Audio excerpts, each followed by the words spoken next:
Way,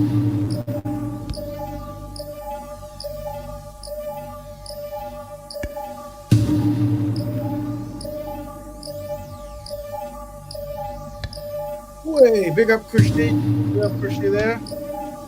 Mic check, mic check. All right, let's get ready for 100 show.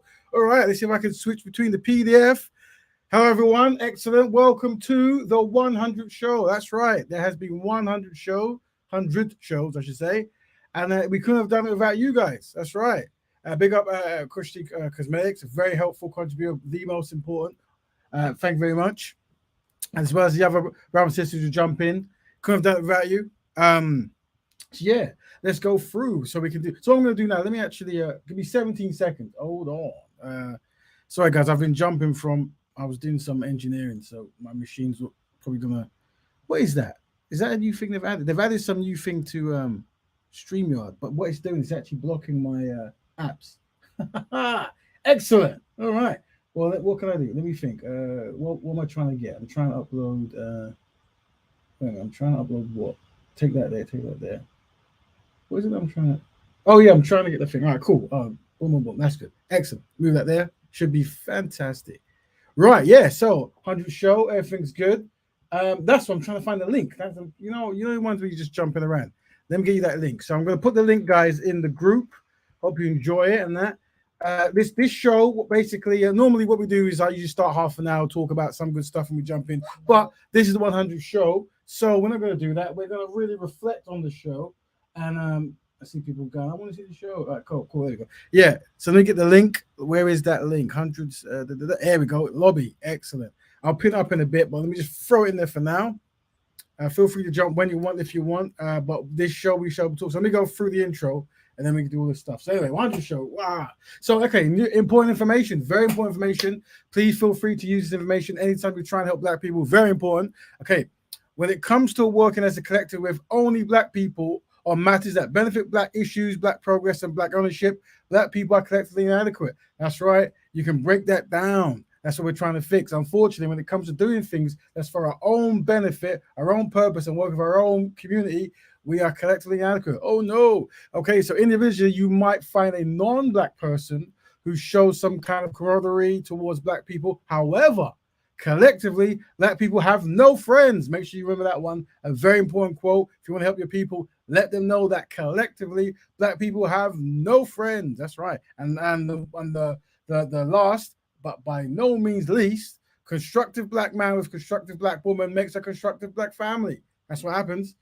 Some people don't know that. Now you do. So there's our important information that you should always use when you're trying to help Black people, because we will forget that. We do forget that. And because you forget that, we're struggling collectively. Oh, no, never good. But what are you going to do? All right, cool. So we're going to throw out the link. And, of course, when we throw out the link, we want people to uphold the 4D values. And what are the 4D values I hear you say in your head? Well, it's discipline, dedication, dignity, and discernment. Some people don't like practicing this, but if you do when you want to help Black people, I can guarantee you it makes that process just that little bit more easier. So try it. Let me know how it goes, and we can actually do a case study. Fantastic. Also, if we cannot use any derogative language, that would be fantastically good. On the screen at the moment are some actual words. Some people might say Uncle Tom, Coon, Manny, sell out a coconut. We don't say that. Just say what identify the victim of white supremacy. Other things like, honky, cracker. Yeah, we don't use that. Let's suspect white supremacists. And also the N word and the B word. Just say king, queen, family, friend, at least within this kind of parameter. Thank you very much. So let's move on. Okay, where are we? Now, what is Black Betterment? Black Betterment is Black people helping Black people on Black issues for betterment. That's right. So it is. So we are promoting the lifestyle Black Betterment on this actual page. So if you're here and you want to know what Black Betterment is, well, I'm going to go into that because I've been going to several different forums and stuff and talking, and people, they have their concept of what Black Betterment might be, but we're very particular about what it is here, because if you're not very particular, people will do the remixing, and before you know it, Black people are not being helped. That's the thing. That's why you have to make sure it's Black people helping Black people on Black issues, because as soon as you become inclusive, someone else benefits. Why, I hear you say? Because unfortunately, Black people are collectively inadequate. What does that mean? When it comes to work as a team, we struggle. That's right. We do. If you don't know, now you know, brother. All right, cool. All right, so copyright free. We might not be shown in the video, so it shouldn't be this. But if we do, it's the Copyright Act of 1976. That might be just an American thing. Who knows? But We read it out there because we got flagged many times in the past. All right. So if you're here now, please tell your friend to be a friend of the Black Betterment Building Instagram. We're gonna build it up and then do campaigns from there. So follow it. Blah blah blah. Make sure you do that. That's good stuff. Now, where are we? We're at the 100th show. Yay! I should have bought a kind of like a whistle sound effects. Maybe in the future. We should be discussing, things that to the show really. But we'll do that. Fireworks, boom, boom, fireworks, boom, all that good stuff, right? But yeah, so we have been here for 100 shows apparently, 100 weeks of trying to help Black people. 100 weeks. So we some ideas have been actually given to myself. But let me big up Empress Kushi because she had an idea, which I think is a very good one. Is 100 show, unfortunate show, assuming any of our views have changed. So yeah, so the question is, has anyone's views changed since either listened to the show or jumping on the show or debating the show or seeing anything about the aspect of the show that we, the community, are trying to do? So since the Black Betterment Broadcast has come out and we've spread the lifestyle of Black Betterment and what it is and how it works, has your views changed? If so, let us know. Jump on and tell us so, please. The link's there. If not, fair enough. Maybe it may change in one direction or the other. Maybe it's refined, maybe it's unrefined, who knows? Maybe it didn't change you, but it did put you in a path through a different kind of change. We don't know. Let us know. That'll be good. That'll be extra good. Please let us know. And the link is in there as we are talking. The link is in there. Now, let's see. Hold on. Change that. So let's go through. So while you are thinking of jumping in, big up. Why are you thinking of jumping in? Why does my screen change there but not there? The refresh ratio is terrible. All right. So we're going to go through each page and feel free to jump in when you want because we've got this PDF that we make and every week we add to it, but we don't really unpack it. So I'm going to unpack it and tell you how these things work in actual context, what they mean, and how you could use these phrases and talking tactics and information to make Black people more aligned to try to work on collective betterment. So, but feel free to jump in and talk in. So what do we have at the moment? We have something that says brother or sister in genetics, not brother and sister in ethics. So what does that even mean? Why would you even use it as a phrase? So basically what you're going to find is you're going to come across many Black people who are doing certain things.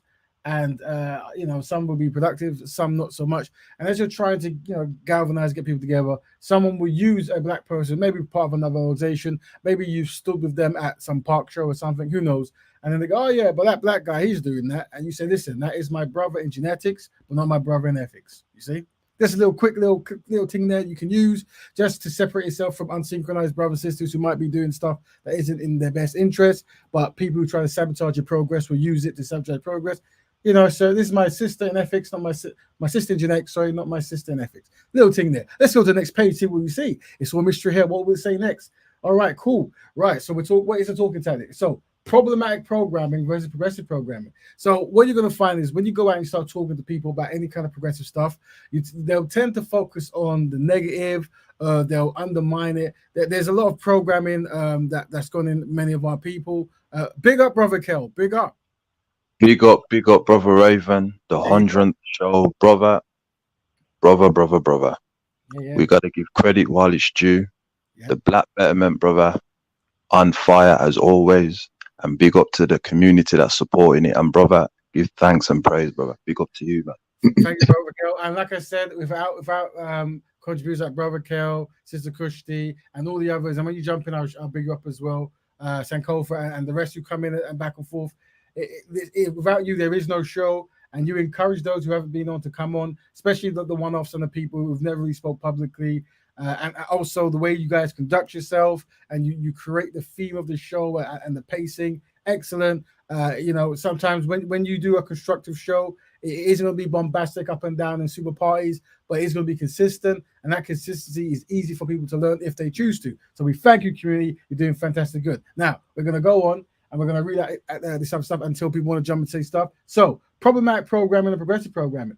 And let me know if you guys come across this. Sometimes you might go into a forum And you can see that people have been programmed to think of problematic stuff, right? You're trying to promote Black Betterment, and they're constantly talking about negative, and they constantly want to talk about other community groups and how they're universally friendly and this kind of stuff. This is very problematic programming, right? Now, everyone is programmed. What does that mean? That means when you go to judo or kung fu, any kind of like a defense mechanism kind of training, wherever, the idea of the sensei is to train you to do a certain thing that happens automatically, right? And unfortunately, our people have been trained automatically to undermine progress.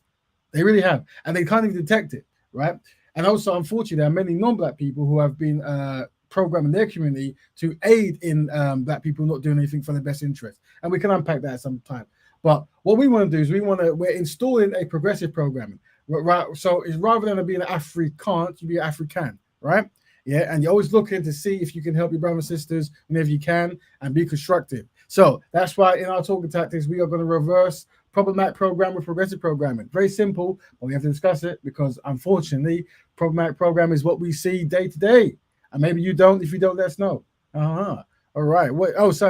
Speaking of Brother Kel is a big promoter of dopamine and the deceptive dopamine dialogues, and noticing that a lot of our people, when it comes to talking about other people and stuff like that, their dopamines explode, and this what makes them actually, feel good about, other people groups are not doing their own stuff, and we're trying to connect, helping our people to our dopamine. So every time we help our own people, our dopamines explode, and we feel good about that process. Even if we might not be making money in the actual action, it feels good to see Black people progressing. You want to add anything to that, Brother Kel? Nah, brother, you've clarified it great, man. There you go. And this is Brother Kel who promotes this, and we thank Brother Kel for the lingo and everything he brings. A very, very important contributor to Black Betterment. And we couldn't do it without the brothers and sisters who take time to help Black people across the globe. Very important. You would think that a lot of people do this, but actually they don't. So we have to thank them individually and let them know, because it's not easy. One of the hardest things you're ever going to do in this world is actually help Black people. Yeah, it's very challenging because unfortunately, and it's a very sad statistic, 60% of Black people will try to stop you, while 40% non-Black people. It really is an issue, right? But we're getting there. We're getting there. But what we're going to do more so in the future as well is we're going to be doing certain shows, going on certain podcasts from other people groups, and maybe analyze as a case study when certain behaviors happen, so we can actually recognize, look what's happening when we do this, and then be prepared for it, and we can have a better outcome. Oh yeah, that's right. So what is this? All right, this is more of expanding the talk one. A very important quote this, yeah. Please don't undermine it. Black people are collectively inadequate. The reason why this is important was there was, a lot of people push back at this quote, and isn't it negative? And some people, their emotions just go out the window. That's very good. What you're going to find usually when you jump into many kind of Black debates or talk, whatever, a lot of Black brothers is what they do is they create a narrative that Black people are doing great. And they usually phrase it in the past, like, the empires of the past and Africa doing good and trading in the yesteryear. And they equate that to today. And it's almost like the memory of that is enough for them to be able to operate. But they don't necessarily observe that today there's much challenges, right? And what we are trying to do with this quote is, first, it comes from the analogy and concept that if a person is doing bad, a drug addict or addicted to alcohol, whatever it might be, they go to a particular a union square or a collective group, and the first thing they have them say in their therapy is, "My name is Jimmy, and I'm an alcoholic." This is the collective variant of that. By admitting that, unfortunately, even though individually we're very skilled people, maybe some of the most skilled, who knows? I don't know. You tell me. But when it comes to actually working as a team, my goodness. But something happens. You could have a football team with the greatest Pele and you must forgive me, I don't know the latest football players, so you have to throw the names in there. Feel free to throw good Black football players in the forum if you know them, because I don't follow football. Shame on me. But anyway, those players, right? But very good. But when it comes to them being on a team, one guy's waiting on the bench. The goalkeeper wants to score goals. The defender thinks he's a midfielder. The manager's in McDonald's. All crazy stuff, right? And this is what we want to rectify, because individually Black people are tremendous. Unfortunately, when it comes to working as a collective for our own collective betterment, it doesn't work. Now, what does that mean? That means also if we're around and we make an establishment that, we're going to build this Black thing. As soon as someone starts talking about a non-Black person, this is inadequate behavior. You see? Yeah. unfortunately, black people have been trained subservience. And if you don't know, now you know. Yeah. And we don't notice it seems, right? And this comes from colonization and enslavement and many other media-based programming, right? And we have to reverse that. Yeah. So the idea is, what can we do for ourselves first before we reach out for other people? Yeah. Also, be aware that if you ever try to talk about this in a public setting, the other people groups will try to undermine you, and they will do it in a positive backhand compliment way. They will say, "No, you guys are doing good," and those kind of. Oh, I can't say that. I think that was a scenario the other day where I was actually on a panel, and I said, because usually when you try to actually help black people in a collective space, one of the non-black people, what they tend to do is, "Oh, I want to help. I really want to help," and then you go, "Okay, well, actually goes self-determination is what we need, so we don't really need help." But they insist and they get violent and stuff. So you say, okay, here's what you can do, right? I want you to let black people know, yeah, that your people group practice collective betterment much better than ours. Your people group are better team ethics when it comes to economics, love, blah blah, all the stuff that communities need, right? And go, why don't you guys work on it? Why don't you guys ignore us and do your own thing? But the thing is, they never want to do that. You see, so it's an interesting thing. So yes, right. So black people are collectively inadequate when you compare some forward to white people, Asian people, Arabs, LGBT, or anyone. This is the issue, but we're going to work on it. Now, if I'm wrong, let me know. Demonstrate to me where industries are being built up that are for black people by black people with that in notion to rectify the issues of the past. Once we do that, we can mimic that particular thing and do good. Right, but if we don't do it then, if we're not doing it, we're going to do it now. And that's why we start the Betterment Broadcast, right? We want to constantly talk about progressing black issues. That's it. If it wasn't trendy 2 days ago, it's trendy now. Make it trendy. Oh, pictures of black people. Always good to look at black people. It's very important when you can have posters of black people, all the various shapes and sizes and hues and that. Excellent. Look at that. Wonderful. Great. Motivational. Smiling. It's always good to smile as well. Try to do that more. Right. Let's also don't forget, family. The links in the group. Feel free to jump in whenever you want. We're talking. We want to get a nice circle, but if you're cooking or doing something, do that first. But jump in. Let's move on. So the 3 A's of change. Very important thing here. Now, I suspect the majority of people who are here, they might be within that 5% ratio. What do I mean? So we're breaking down change down to 3 phases, right?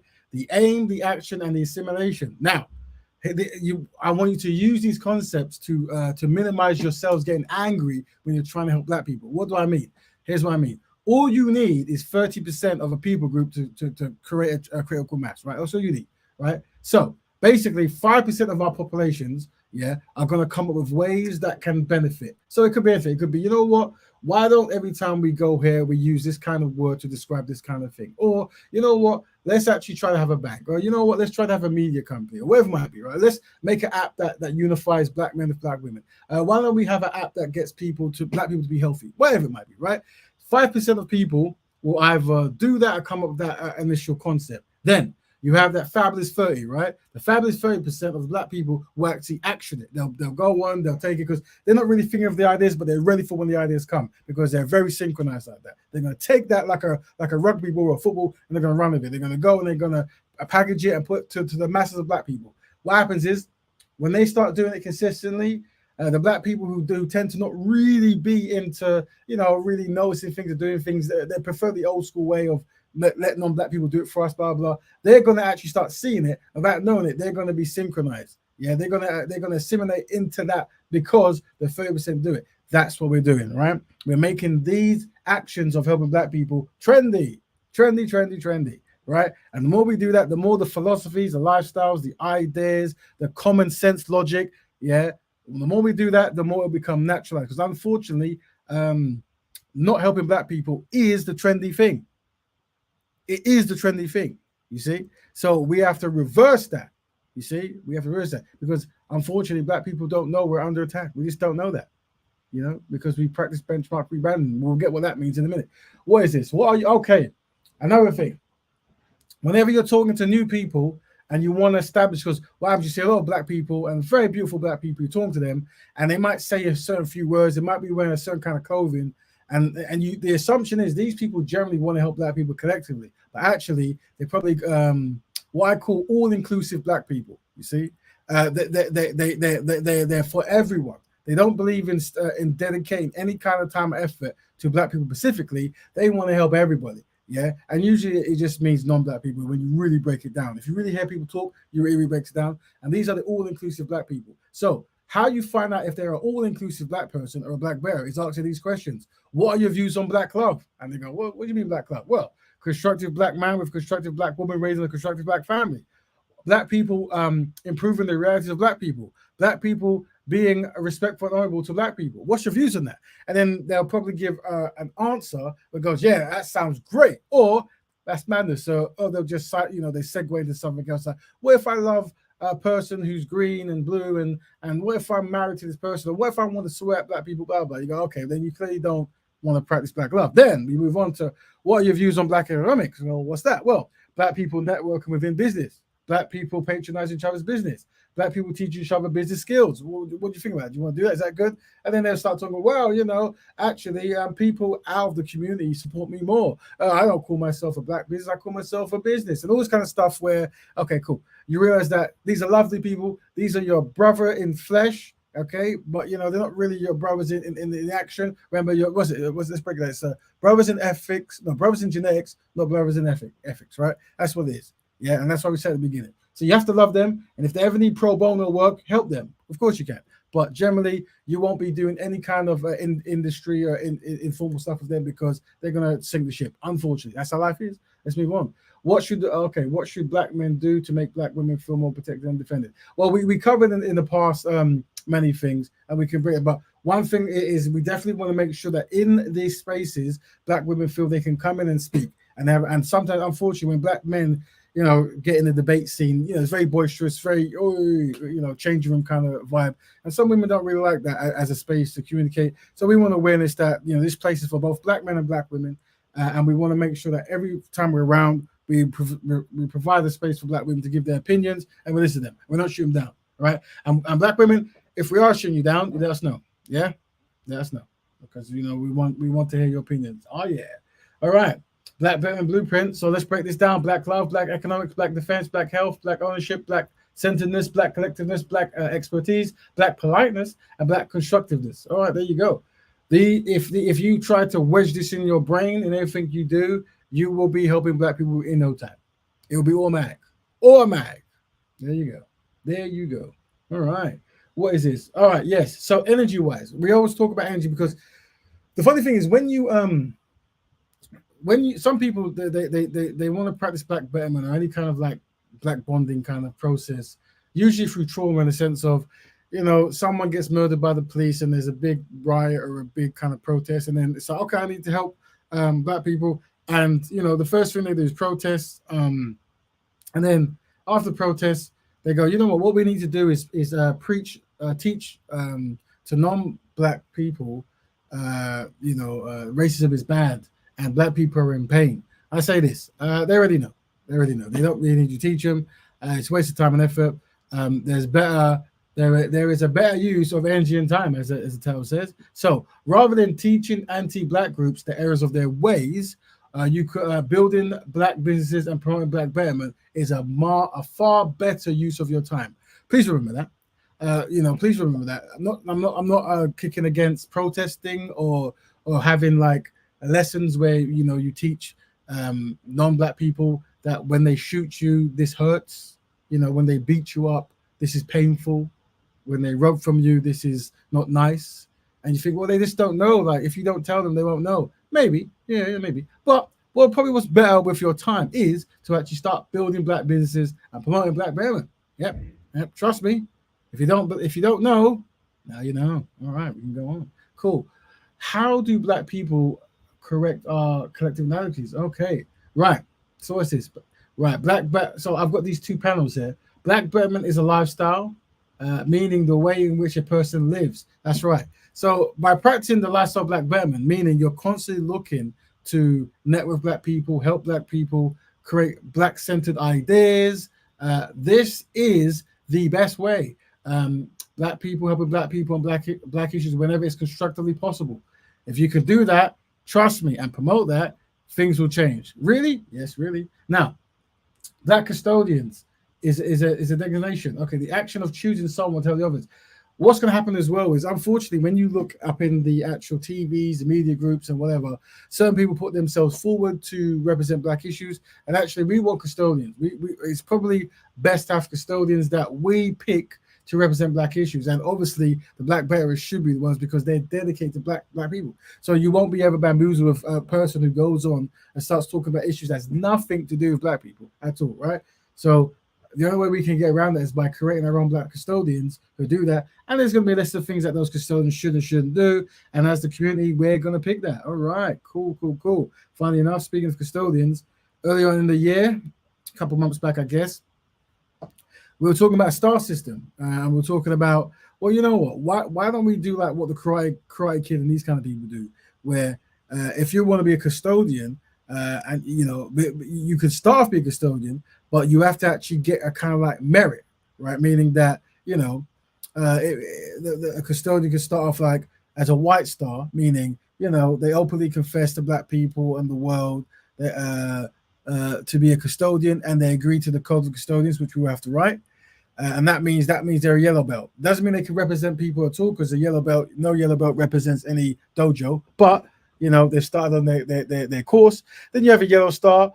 You've joined the instructional collective idea that actively dedicates to black betterment, so that they're joining groups. So now we go for joining groups to help black people. Yellow star, your yellow belt. Well, hey. And also you're constantly funding institutions and collective ideas that are dedicated to black betterment. Well done. Now, the next one up is the brown star. Within an institution or collective idea, you demonstrate great leadership and achievement. So you're in this institution that is helping black people, and you are really, really knocking it home, hitting it for 6, all that good stuff. You're now a brown belt. Now, once you become a black belt, or a black star, sorry, you've created or led within an idea, institution, or collective. Oh, is something being cut? Wait, hold on. Why did that just? Oh, because my screen is really slow. What's going on there, man? Anyway, sorry about that, family. Yeah, where was that? Yeah, you've created or led within an institution, a collective idea that is actively dedicated to black women. So yeah, when you're actually starting something or you've excelled tremendously in this field, we will award you the black star. And with that black star, that means you can go out in the world and represent black people on the media and talk in public places, because you have earned that right, and we trust you. See, rather than doing dodgy stuff or smiling and doing stuff, and then when you get famous, you start dating non-black women and whatever, harming black people. Just the normal everyday stuff that deceivers do. Not good. Doesn't work. We don't like it anymore. Not anymore. So that was a concept idea that we're dealing with earlier on, and we shall be expanding that. Feel free to contribute to that idea. Also, we have all the registered people who are black, so we won't go for that now. But some people go, who are black people? Well, so you can pause it now. All these people are registered black. So there you go. From Central, North, the Horn, Southeast Africa, West Africa, African diaspora, and the indigenous Asian Pacific people, blah, blah, blah. Templates. What is templates? Templates are very important.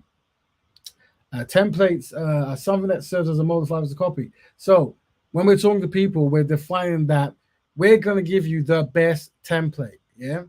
The variables and niches we don't need to cover, right? So, for example, constructive black man with constructive black woman is a template. It's a template that heightens the guarantee that black people exist and do well. So whenever someone gives you like a black man marrying a Japanese woman, whatever, that's nice and good, but that isn't a template that black people can follow. You see? Very important we understand words when we're talking. Yeah? There's templates we make for the betterment. Yeah? And you could do other stuff, but as a collective group, we can't see it as a template. You see? Unfortunately, black people, they do that. They do new age stuff and they make it a template, and it becomes, they have 1,000 people doing this stuff that isn't our best interest, and then it becomes very, convoluted and challenging. Don't want to do that. All right. Don't worry about that for now. Yep, we know about that one. We won't break that one down now. Right. Very important quote. I should have put this in the intro as well. This is very important. Very important. Sometimes you get around certain people and people start fighting and arguing, and you have people from different ideas, faiths, and all the rest of it, right? And you need a way to talk that gets everything back in track, so you're not wasting time doing certain things. So just say you're around and a black person starts swearing and doing tremendous f-bombs about non-black people or black people, right? Whatever. But and then you say you shouldn't go. Why? These people have killed me, and then um, you start understanding that there's trauma there. And when someone's dealing with trauma, they're going to swear, and it's like you feel like I get it. But then a non-black person hears this, and they go, "Look, your people group are racist, and is that what you're really about?" And then it's all kerfuffle and stuff. So, what is the solution for that in the form of text? Here it is. When they swear and they say this stuff, you say, don't mistreat non-black people because one, it's not nice, and two, it can be used to undermine black progress. There you go. That little word dialogue there will help you tremendously. Try it. Let me know how it goes. Very useful. All right, move on. All right, so we broke down throughout the years, of course, what a black betterer is and what a black betterment builder. I should hope all of you know by now, but if you don't, I shall tell you again. Cool. Let's break down the motivation behind this. What it was is, if you go to Google and you type in pro-black, right, you're going to get a whole load of questions like what is pro-black and this kind of stuff, right? And the predominant one is can a pro-black person be married to a non-black person, right? And that comes from because black people are so defeated. There is a longing to marry the byproduct of another people's male group. So so an example is there's a lot of men who long to marry the offspring of a white man, because this is what's going on in their mind. And then the question is, can you be all for your people but procreating and making life with starting life with a non-black person? And with the whole pro-blackness, sometimes there's confusion. Some people say there's no confusion, you just can't. But let's just say there is confusion. So what we try to do is we try to have a set of rules where by how you're behaving, we know where you linger. So, for example, what is a black betterer? A black betterer is a black person practicing a lifestyle choice involving dedication to enhancing the livelihood of black people, specifically, locally, and globally, in all areas of people activity, whenever it's constructively possible. And a black betterment builder is a black person practicing a lifestyle choice involving dedicating and enhancing the life of black people, specifically locally or globally, in one or more areas of people activity. What does that mean? That means a person who dedicates one particular or two particular things, but everything else are quite normal. They're not really on it, but they dedicate certain time to do something specifically. We can call them a builder. Now, I'm going to stop waffling to say welcome to Empress Kushti. Welcome, Sister Kushti. Oh, bless up, bro. Bless up, Brother Cal. Welcome. Make sure your 100th show, bro. There you go. I'm going to say it's our 100th show because without us, it wouldn't happen. And you guys are really the stars of the show. You keep it flowing. Very important part. Your contribution has made it what it is, and you're dedicated to being constructive is a lesson for us to observe and has been very helpful. So thank you both very much. Thank you, bro. Ashe. There you go. So what we're going to do now that Cushy's here, we can ask a question, and it was a very good question that Sister Cushy put out, and that is: has any of our views changed, evolved, digressed, progressed, or whatever since we started coming actively on this show? Has any case studies or any ideas changed the way we process things? Mm-hmm.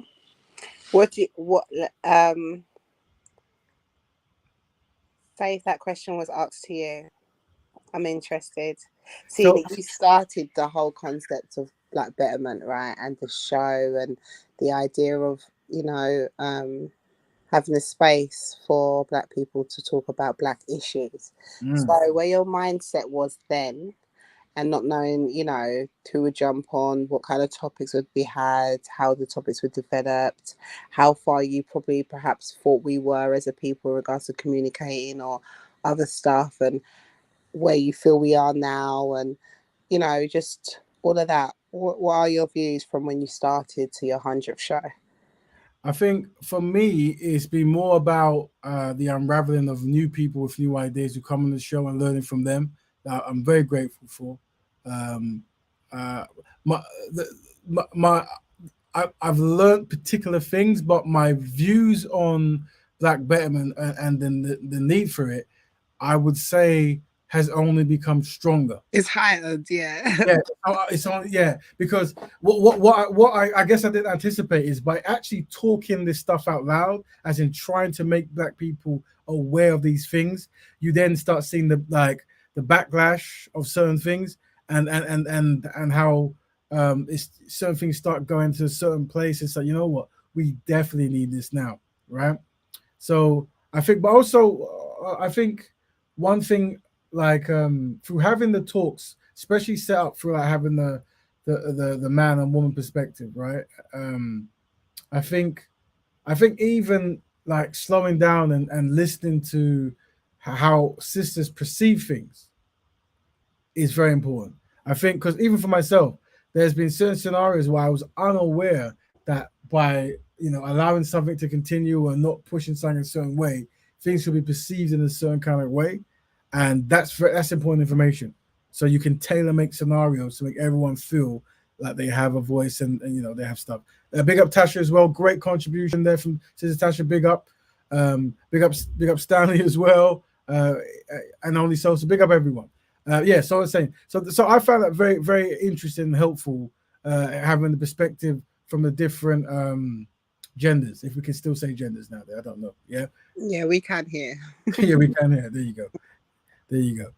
But yeah, so that's me. But what about you guys? Anything at all? Yeah, I just been saying what you said there. I just really commend you in saying that, because I think a lot of people kind of have this, I know, all kind of aura about them. So when they're quite knowledgeable, or they're trying to do something for a community.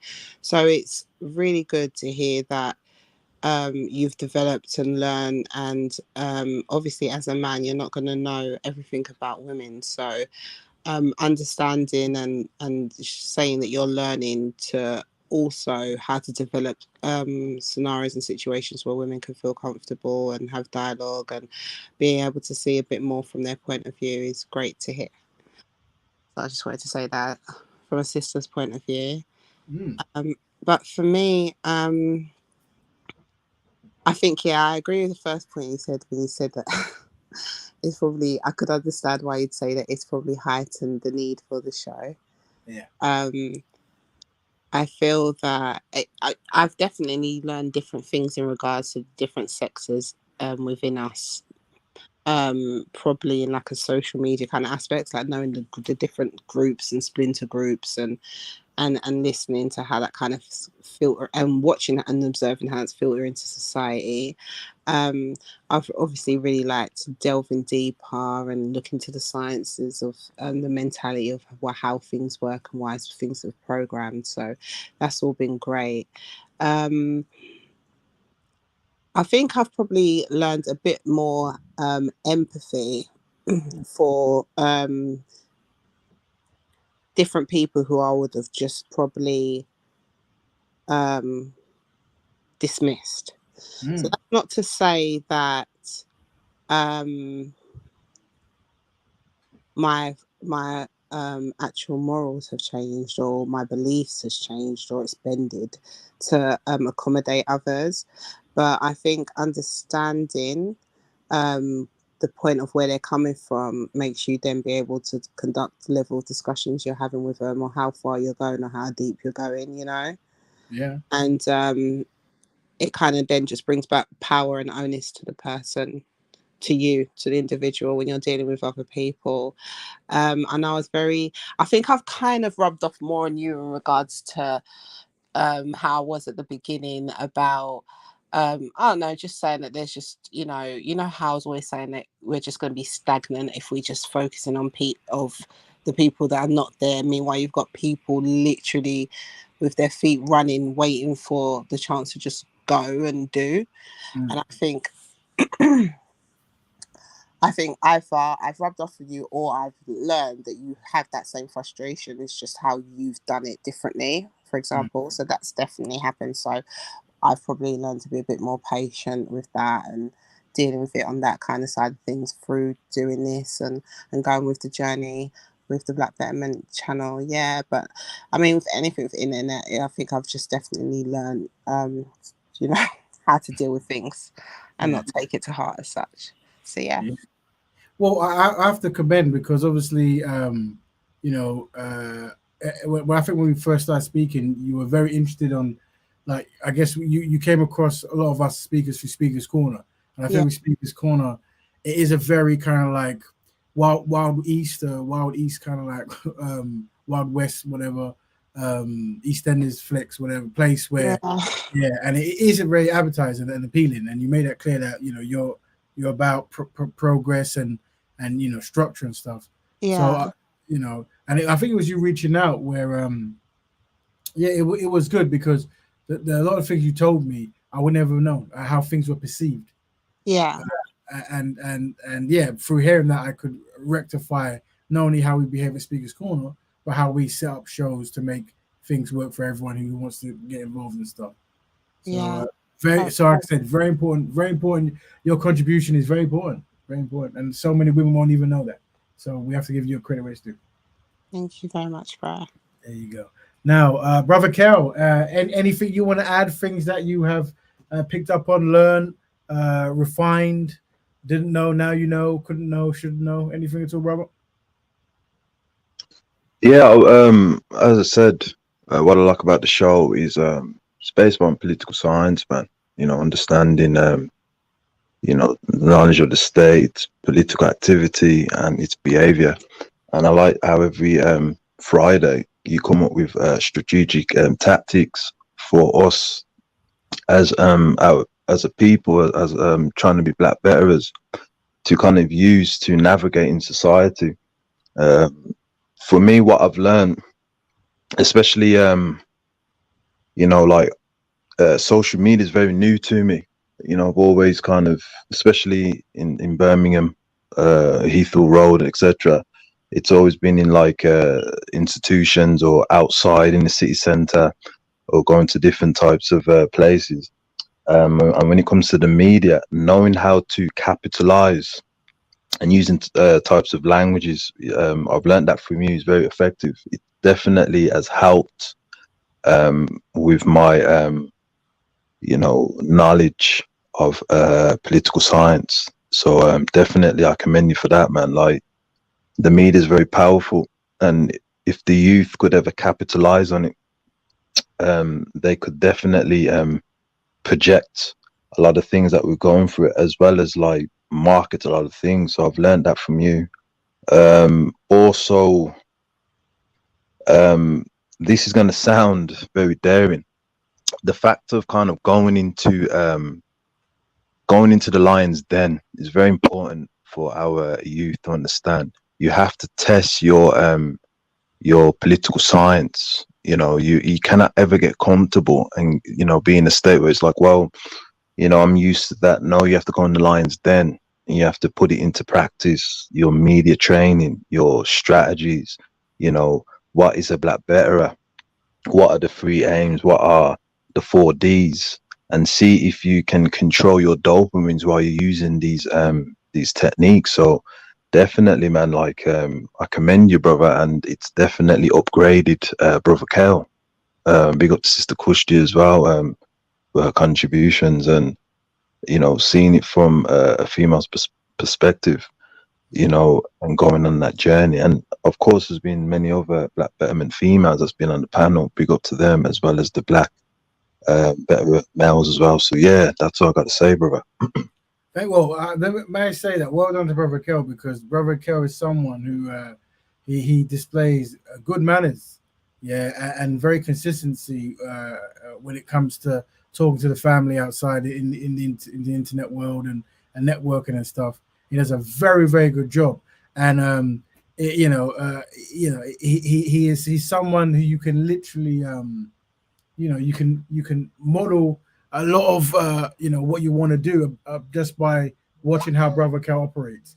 Don't forget, everyone, that we have a link to jump in. I don't. Yeah, don't come up. It's 100 show. Come on, let's. I think I've pinned the link on the forum. I think people are trying to text me now. I think I pinned the link on the forum. So have a sneak peek on the boutique. Make sure you check that out. Oopsie daisy. Yeah, it's cool, my friend. And yeah, jump in. We're now giving credit to brother. A lot of people giving me messages at one time. Yeah, brother, I'm just commending, just giving credit due to brother Kel. Okay, friends. Okay, let me mute that. Let me just mute this thing. Hold on, 4 seconds, family. I'm just getting happy now. Right. So let me yeah, let's say well done, brother Kel. Because if you've ever watched brother Kel just in the interweb land dealing with black people, what you will understand is many black people are very hostile to content about taking responsibility and also just teaching the community that you want to be very aware of like your actions and who you hang around with and who you ally with, right? And the brother Kel tries to give strategies to the youth and to the elderly out there, and sometimes they kick back and no matter what happens, brother Kel is very respectable, and that respectability is regardless of what people might think is being learned. People are realizing that actually, you know, when you're talking to black people, patience is important. Very hard thing to have. It takes skill, dedication, and brother Kel is showing that. And when he's talking about jump to the lion's den, sometimes you have to go into where the lion is, you know, to influence all the other lions. You see, you have to go there and you have to show yourself. And then there might be 100 lions, and maybe 80 tried to kill you, maybe, but then 20 actually realize what you're doing, and that's 20 lions that you've saved. So you know, we give praise and thanks to brother Carol for his courageous actions. Thank you, brother. I appreciate that, bro. I appreciate it. There you go. So, family, feel free to jump into the forum. So what? So guys, now you're here. Is there anything you find most challenging, like when it comes to, I guess, our people and stuff? What is it that you what do you think? What do you think is the most challenging thing that we need to really focus on in future shows? Like, is there anything that we can do that we find quite difficult, and we need to have more of a team, either a case study or a team look at something, just because we are personally finding these things challenging. So let me give you an example.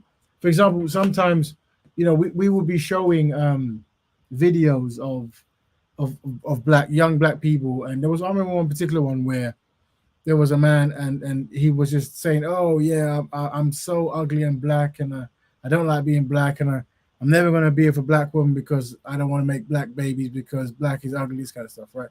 And naturally, your instinct is to hate this man and wish him bad fortune and just throw him in the trash can, right? But when you actually start stepping back, you realize that from birth, a lot of our people are subjected to self-hatred methods and campaigning, and it is quite successful. I've even recently, I didn't download it, but I was looking, and I was actually going to collate people doing the doll test. Like if you see the doll test where they ask the babies which baby is ugly, which baby is beautiful, and unfortunately every single black child picks the non-black baby or the white baby to be beautiful, and then the black baby to be ugly. But I was noticing, I started recently seeing this being done in other countries, because I've seen it being done in English countries like England, America, and some other places, whatever. But just interested to see this in, I think it was France and another place. I'll have to get that one there. But yeah,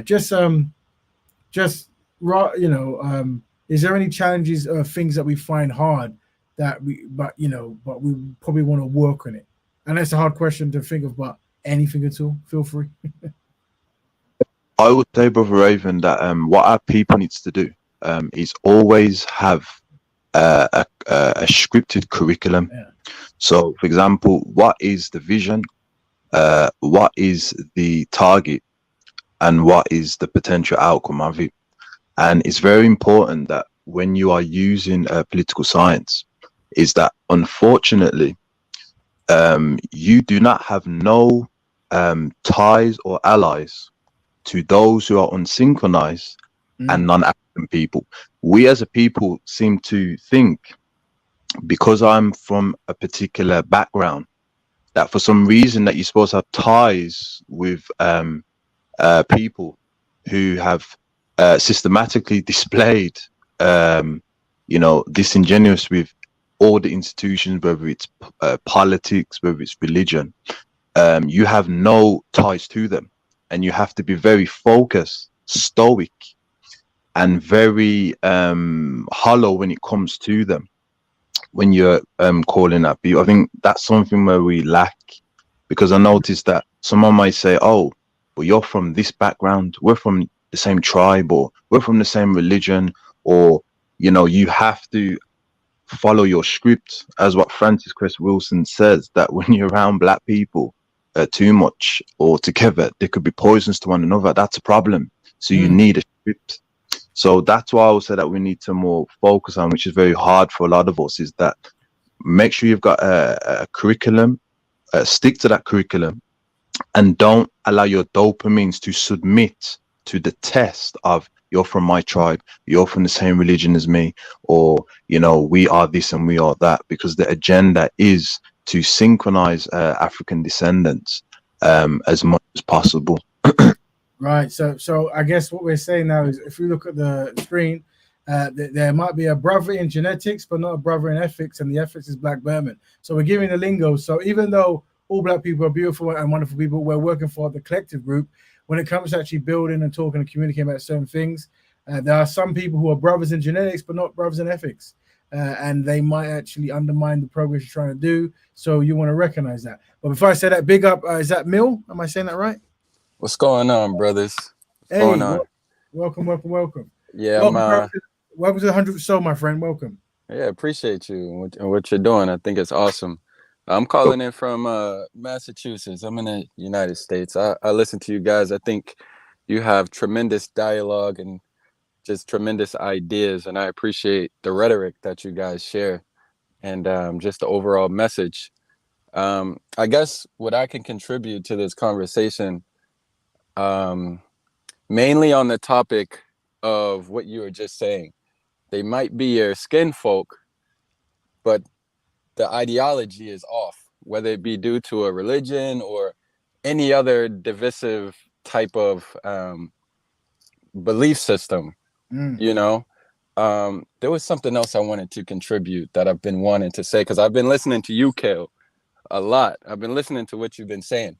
I got it. So we also have another issue where we have people who look like us who don't understand why we do things the way we do. So for example, Kale, I hear a lot of people come at you. I don't want to make this personal, but I hear a lot of people criticize Kale for the language that he uses. And I think it's unbelievable, because when I'm watching TV and I hear a certain community speak, they make sure they protect their community from attacks from outside sources. And the way they do that is through language. They don't let you say certain things, when we know this in the online form as well. So when people attack Kale for it, I'm like, how could you not see that this is a tactic that is very, very powerful and useful, that is being used in our time by one of the most dominant groups to uproot itself in the last 10 years. So that's what I wanted to say. Yeah. The thing is, brother, what I'm about to say may be classed as manipulative or influential, but the thing is, it's very important that you have a good study of your people who you're dealing with, and non-African people. Sometimes you have to deliberately say certain things, deliberately do certain things to test the reaction, to find out who is more synchronized and who is not. Sometimes you have to play stupid. Sometimes it depends, because we are dealing with political science. Now, the reason I'm talking this way is because I focus on the youth, that I specifically want the youth to understand psychological tactics, that when they're outside and non-African people are trying to make them feel uncomfortable due to their inferiority when they see them, they'll be able to codify it. You see, they'll be able to understand, okay, this mannerism is racism, this mannerism, this body language, this face expression, this is all racism, and how I have to codify. No political figure deals with these things. It's just history and things like that. No, there's a code what they use. There's actual code, and the youth need to know how to make non-African people feel uncomfortable so they don't make you feel uncomfortable. Now that may sound extreme, but what you gotta understand is that non-African people, in order for them to maneuver around you, you must be uncomfortable with who you are. So I am very strategic, brother, in regardless of what gathering. Everything that I do is deliberate. You understand? And I do that because I need to find out how my people think. And the only way to do that, brother, you have to use psychological tactics. I was raised that way, and that's what our youth has to do. Because if you don't find out who is who, brother, we could end up like Malcolm, Patrice Lumumba, Assata Shakur, and the list goes on, brother. Finding out the unsynchronization of our people and finding out who is more deadly amongst the non-Africans is very important when it comes to political science, if that makes any sense. Oh no, understood. And it comes out in the discourse, you know, when one of us propose an idea, and that idea may be centered around, you know, our identity of our blackness, or whichever you want to call it. Sometimes you'll hear the tension, like the fighting back of why do we want to unify around this? That doesn't make any sense. So it does come out through the discourse and through the language and the particular words that we use. So I think that's a tremendous exercise. And I personally never had an issue listening to you with you using the words, because I always felt that you came across very concise and focused.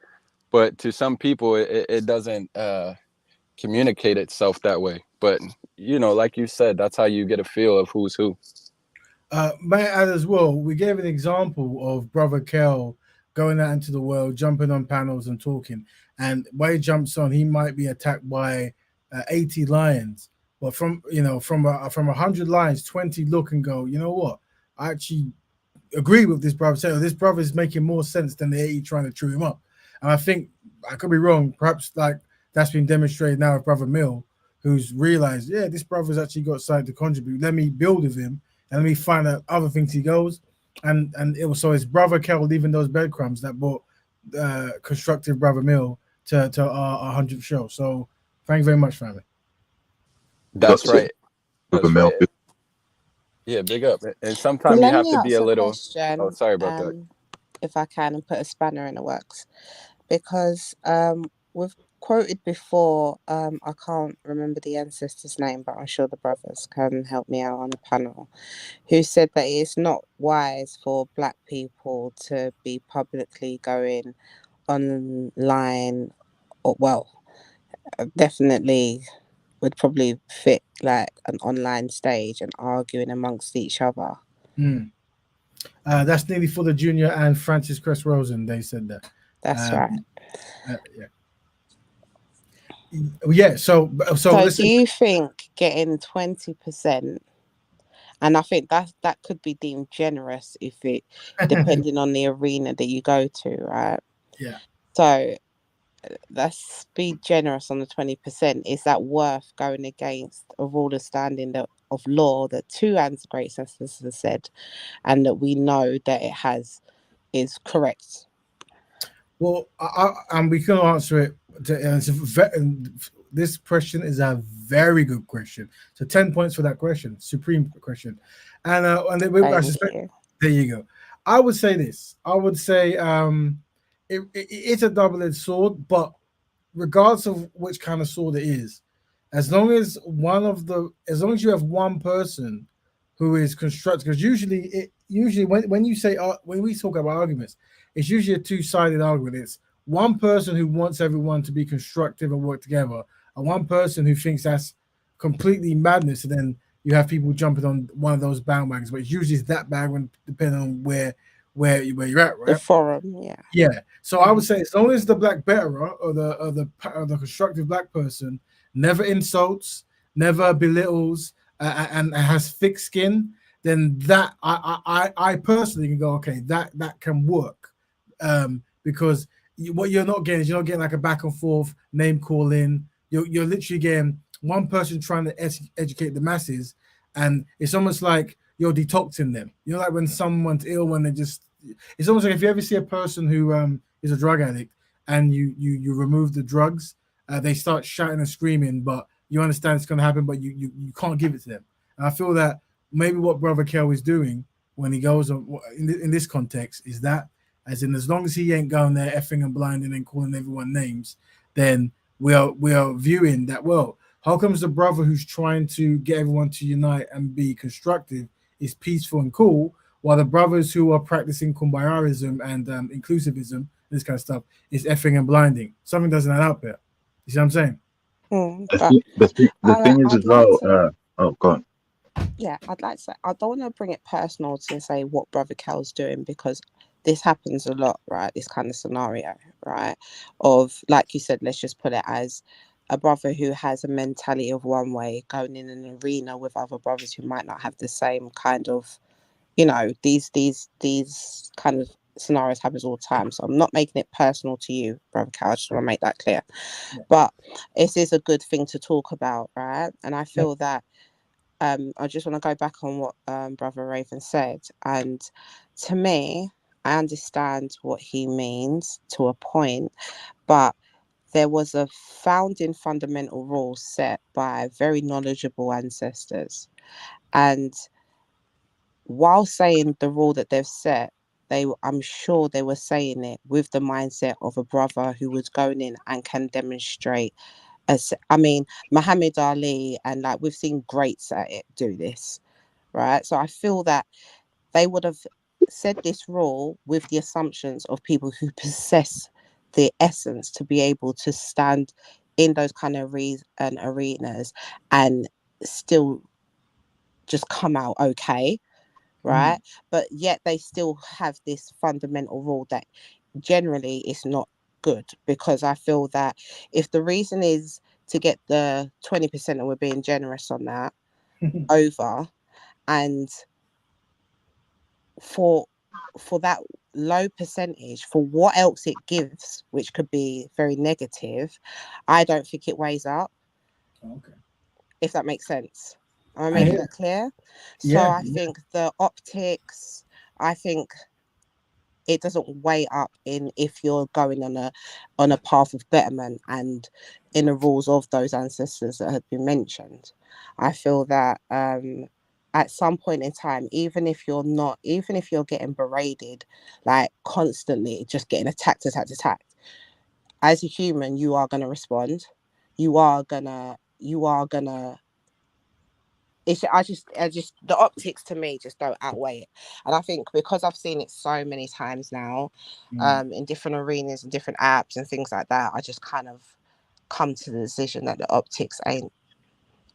There's a reason why they've said that, and I think I've seen it demonstrated along the years of why that is a rule.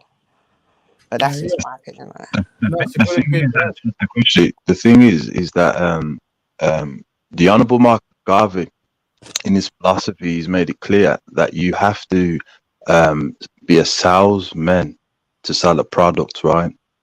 And in order to deliver the message, right, you have to knock people's door. Sometimes the door's going to be slammed in your face. Sometimes some people they'll talk to you and then they're not interested. But the thing is that enthusiasm and active work and having patience and not making it personal in the sense of, why are they not listening to me? Because having this mindset, it will project in your actions. It's not about you, it's about the message. So in order to kind of get the message further, you're going to have to go into certain lines then, as I said. And the fact that you're marketing certain words, like on synchronization, etc., and that, right? There are certain tactics that you could use, and it's not manipulating, because every politician and every religious leader will agree with is that repetition of certain languages stores into the brain. If you keep hearing all the time, black people inadequate, whether you like it or not, it responds into you. Either I'm going to do something about it, or I'm going to hate what I'm hearing, right? And the reality that you do have to understand that you have to collect as much as possible, because Pan-Africanism, Black Betterment, we're a small amount. And when we do get our power in that, right, those who are not on board, we're going to have to fight them down. Because if you think non-African people and unsynchronized African people are going to let you build and get further into where you need to go, you got another thing coming. So we as as African descendants, sometimes we have to test our patience. Are we really in it for ourselves, or are we in it for our people? You have to do it. You know, patience is very Right, there's a important. lot there, bro. Let me come back to that. There's a lot there that you said on that one question. I'm not sure if that actual point of what I was saying got mentioned, but there's a lot of points on there that I've not even disagreed on. So let's start from the end backwards, work our way up from what I remembered. So do I feel that non-Black people and unsynchronized people are going to stop or not stop the movement? I don't think that they have a choice. If people who want to get up and do things, which is fundamentally Pan-Africanism, you get up and do it. You don't think about the others. So yeah, I think that the movement will go forward as it has been, regardless. Do I understand about the whole sales and marketing? That's been a whole area that I've been in for ages, and I get that. But at the same time, using Raven's analogy, I'm not going to go and sell meat to a vegan. So like I said, there's forums. Then that's just what I'm saying. These kind of patterns have been done. This is nothing new, is what I'm trying to say. And the results have been consistently the same. The players might change, but the results and the same old things, as we know, as we discussed same old times, has been the same. And consistently, there hasn't been a big pull since now from doing it that way, is what I'm saying. But the optics are very harmful to me and to others, and it has been expressed this on loads of other shows and other forums and Pan-African forums and things like that. There's a reason why there's a rule. Do you know what I mean? And yes, I agree on what Marcus Garvey said in regards to selling to the people, but again, he meant in the right forum and the right way. Okay, and I feel that we need to understand that this whole thing about getting the numbers, quality is better than quantity. The biggest change that's been done by Black people have been done with the smallest of numbers compared to the population that were telling them at the time that they were troublemakers, that were being accused of being harassment, making problems. They don't understand. It's a new time. These things we can fast forward to now. We're here still hearing it, different words. That's what I'm saying. Things don't change. So we need to bear in mind and just kind of look, because sometimes we think we're doing something new, sometimes we're not. And then we need to look at the patterns beforehand. And that's what I'm saying with things. So I think that's where I'm coming from in regards to what I'm saying about that. But that's just my point of view.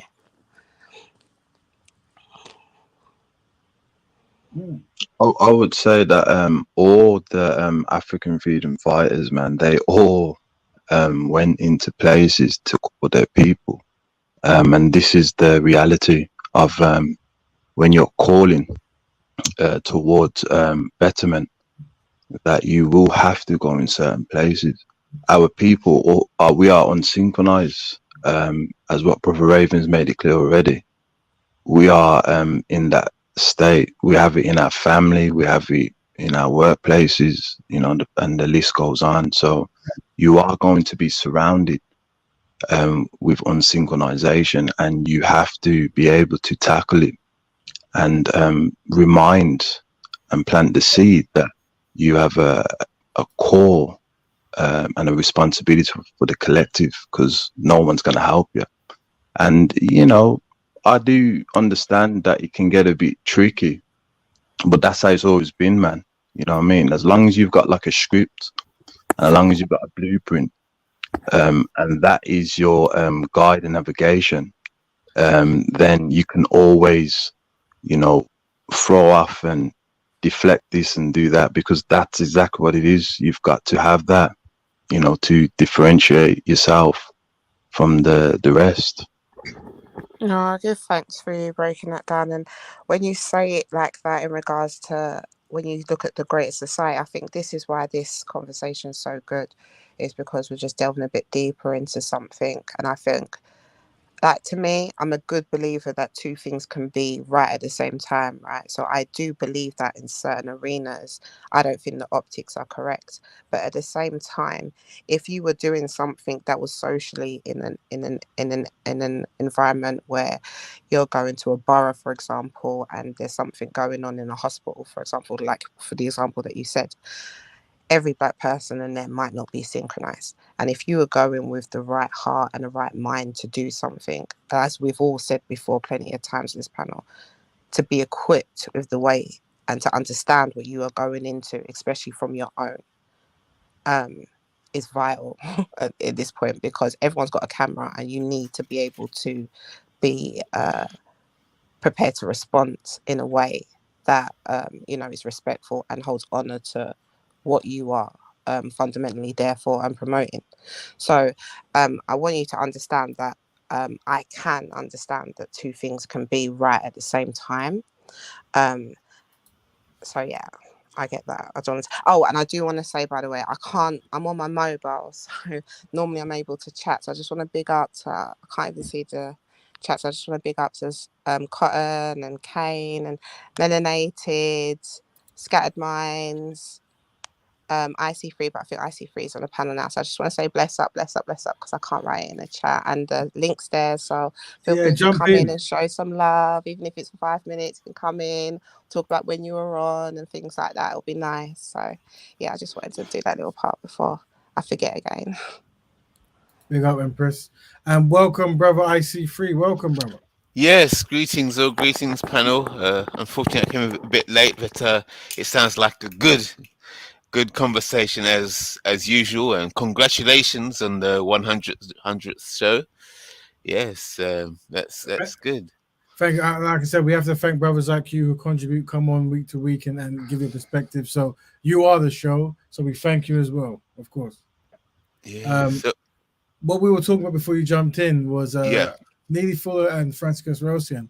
They were very clear in the sense of, especially in their days, that they observed that when many black people will go into certain shows, especially when the shows there will be topics about particular black facing issues, they would warn to only go with one black person and not a group, because it might end up in a kerfuffle. Right. Okay. Right.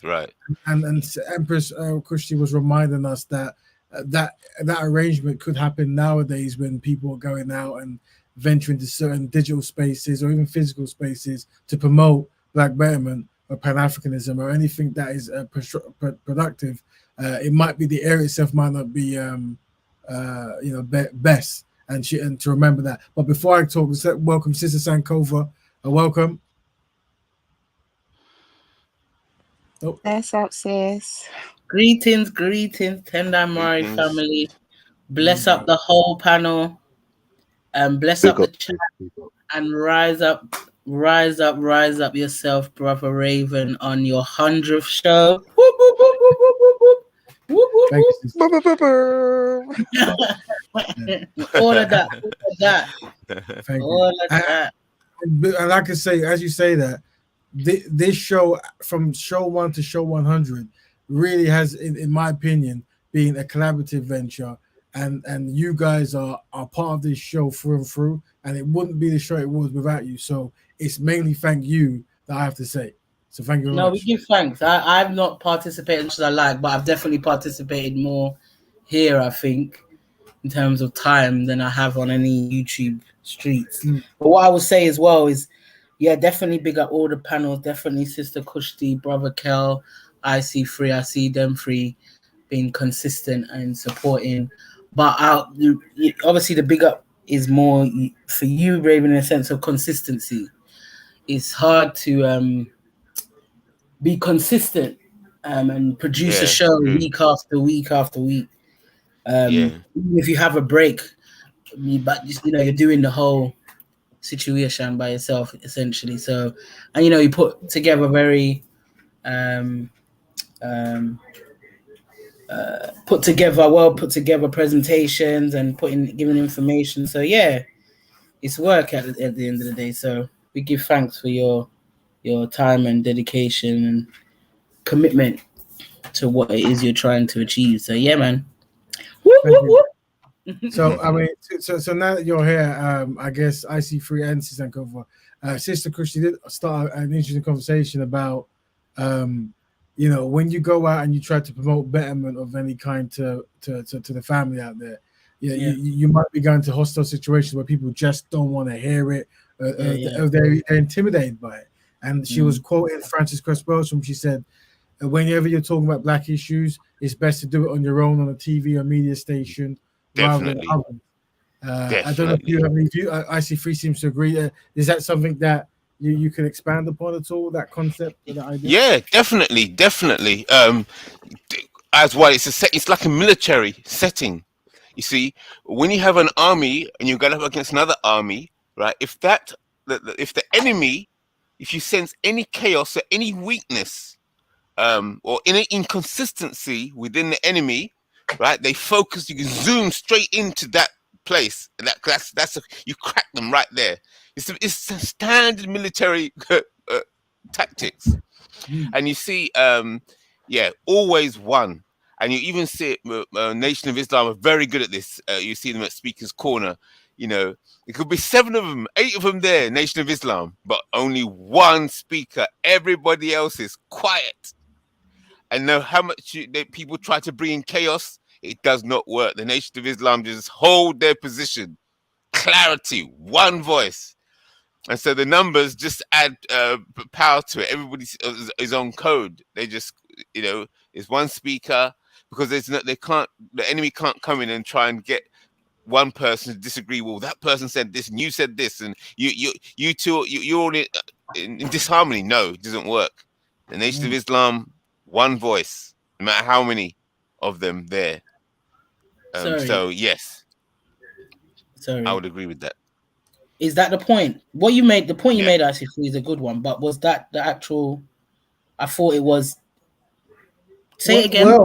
Well, Brother IC3 did expand it on a different, but definitely similar, definitely. But just to the point you just made, I would say Frances Cress Welsing, when she was around, she said she doesn't recommend that more than one black person goes on a TV station or a media station to discuss any black issue.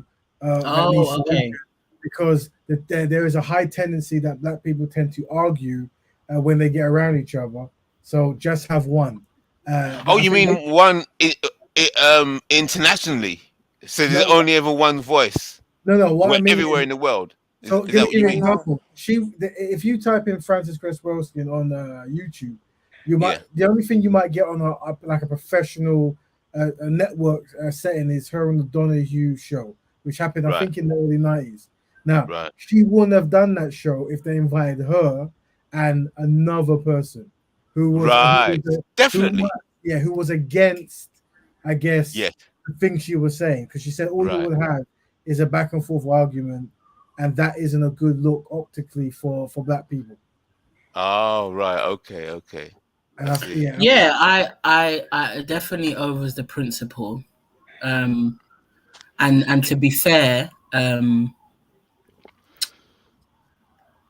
in terms of strategy, off the top of my head, it does seem to be the most effective. Like I remember when Farrakhan went on the same Donahue show. I actually don't remember. Farrakhan only went on particular panels.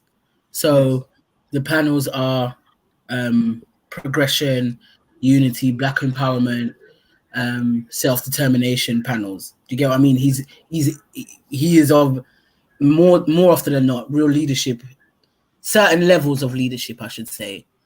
We're not here to debate. I'm here to talk to the people and the people directly. My message is that's who my message is for. I'm not here to debate nothing. And especially when you know that you're coming to talk nonsense to someone, some levels of leadership, that's what we're here for. They're not here for that. So so I do understand the principle when you're getting the work done. However, we are in a time of, it is the battle of ideas, isn't it? So there is a level of engagement that has to take place. as well at the same time in particular spaces. But I think on bigger platforms, and you want to you have a message, and I think maybe that's the thing. Back in the day, we could see a lot more footage of the Francis Cresswell saying the Dr. Ben, like it's just them talking. Ain't no, even though Dr. Ben did quite a lot of debating, as did Barbara Henry Clark, quite a few people, but some of the ones that stand out to you, that was just them. So yeah, I think it's a part of the strategy. I would say that, but I would say in this time, especially in these media spaces, there is not enough of our ideas as loud in the debate space in a consistent way as well. Like, I don't know Brother Kel on a personal level, but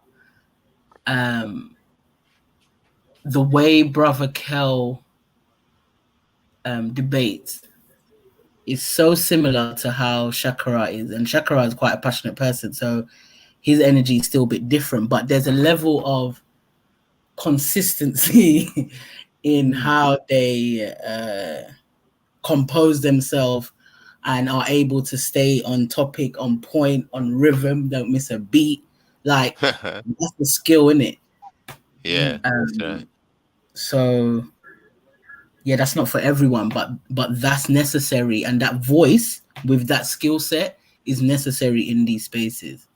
Yeah, definitely.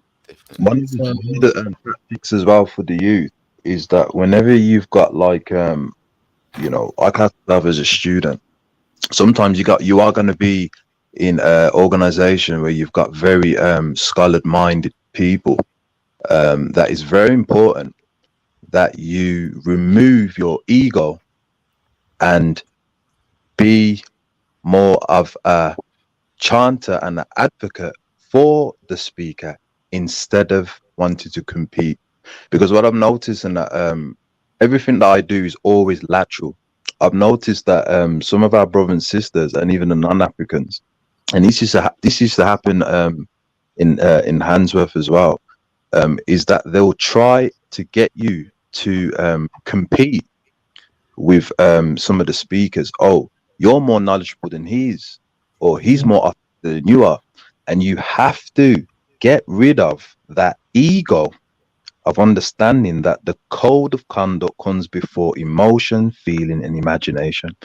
As what the Dr. John Henry Clark and many of the Pan Africans will say, the ego of the Negro, it's a problem. You don't have to be toe to toe with your fellow Pan Africanist brother, letting him have or her the limelight and securing him, chanting, securing him with energies is more powerful than wanting to compete with him due to the ego, what non-Africans or the unsynchronized Africans try to set you up with. Very important political strategy for the youth to understand. Very important. I've been immersed in a lot of certain levels of conversation in regards to character, but that's what that is as well. It shows strength of character, that you have the maturity that it's not you overstand what it is. You don't have to. Your mind doesn't even go to that. Like Kay was saying, your natural instinct is to elevate, is to be an echo, is to let the brother shine, let the sister shine. Knowing which the other thing is that what do they say? Iron sharpens iron. So it's your turn, it's my turn. That person needs to speak in that space. Those voices can understand IC3. That space understands IC3. This space understands Kushti. Do you understand? We keep acting like to say we're not we don't have different flavor to us. The biggest conversation people love to tell you when they want to be anti-African is we're so diverse. We're so diverse. So if we're diverse, then we have we naturally there needs to be a Brother Kel, there needs to be a Raven, there needs to be a Kushti, there needs to be an IC3. That's just sense. But it's character. It's character. And that's a big a big part of it. Would you I think I'm catching the angle now, where the disagreement. I think the disagreement comes here in internal affairs and external affairs. So in internal affairs, the group gets stronger by, like you said, iron sharpens iron, or steel. So in internal affairs, you have to test out each other in an orderly manner to find out which is the strong point, which is the which is the way to go. So it's good that there is combat, but it's orderly combat internally to find out which is the strongest position. Yep. To go and deal with the external. Now, when you're dealing with the external, I mean, just that's how these politicians do it, doesn't it? These parties do it. Yeah. They have their internal hustlings, yeah, and then they decide what the party line is, and then when they go out now against those outside the party, it's like everybody's going the party line. Everybody's behind the spokesperson or the leader. So it's just but it's more than an external affair. No, it's definitely that. But I'm saying it's a bit more than, in a sense, fighting it out to see who's the strongest. That's not the mindset, if that makes sense. It's because it's a whole positioning. That's your role. That's your purpose. So that's your 24/7, if you get what I'm saying. So does this individual possess the knowledge, the skill set, the character to be able to withstand and deal with and assess and analyze and critically think? And so there is a testing process, but it's not everybody is strong. The point is everybody's strengths is for different things. Somebody has to manage that person and manage that person's support in managing that person's that's right, calendar, and this and that and that. That's that person's strength. And organizing somebody who has strong administrative skills is that's not a little thing. That's a serious skill set. And I don't understand. Big ups We that I don't minimize get that it. skill set like it's a nothingness. It's a serious thing. So I'm saying everyone's position is of importance, because once somebody's out of position, there's a big problem. There's a massive gap. Do you get what I mean? Obviously, the person ultimately presenting is a big part of the picture, but that person, more often than not, like you're saying, they have a whole party behind them, a whole organization behind them that feeds them the information they need and this and that and that. So everybody has a positioning. So if all the background noise is dysfunctional, not dysfunction you're seeing in front of you. So yeah, but isn't that natural? Isn't that natural? That just with any organization that is well organized, they'll have people in the right position. It just happens naturally. I'm saying that if you have a quality organization, the quality of the organization, the relationship between each other will result in that being addressed anyway, automatically. If you don't have an organization, then obviously you'll have disorder and rabble. That's just that, No, but what I'm saying is it's the intention and the character that's in it.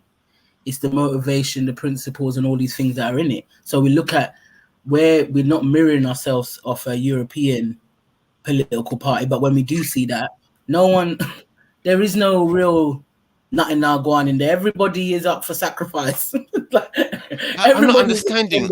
I'm not understanding where the disagreement is. Could somebody clarify what the actual debate? There's disagreement here, but can somebody clarify what the disagreement is? I'm not catching it. The thing is, Alda, that go on, sister. Brother Cal. So bless up, Sis Sankofa. We was talking about the optic. So it was just I think one of the brothers came in and just said that he came in from a show that he saw with Brother Calvin, and Brother Raven said that this could be an example of an example of, you know, when we cross over to different arenas and platforms, how it can encourage, you could be speaking, so you might have 80 lions, but then the 20%, there's a 20% of lions, 80% wants to eat you, but there's 20% that's going to ride with you, heard the message and wants to cross over. And that was an example of it, right? So that's kind of where we were at for yourself and brother IC3. And then I said, I bring up the ancestors and what they have said in regards to it, that it's not right for their rule of thumb is just to not do that, not to engage in that. The optics are not right in regards to how it looks.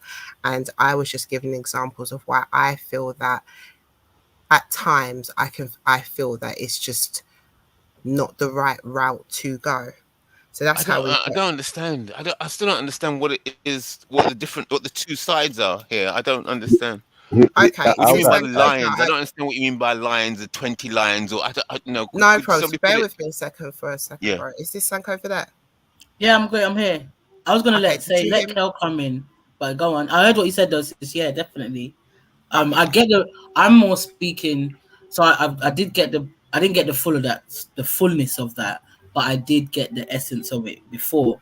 I'm speaking to now.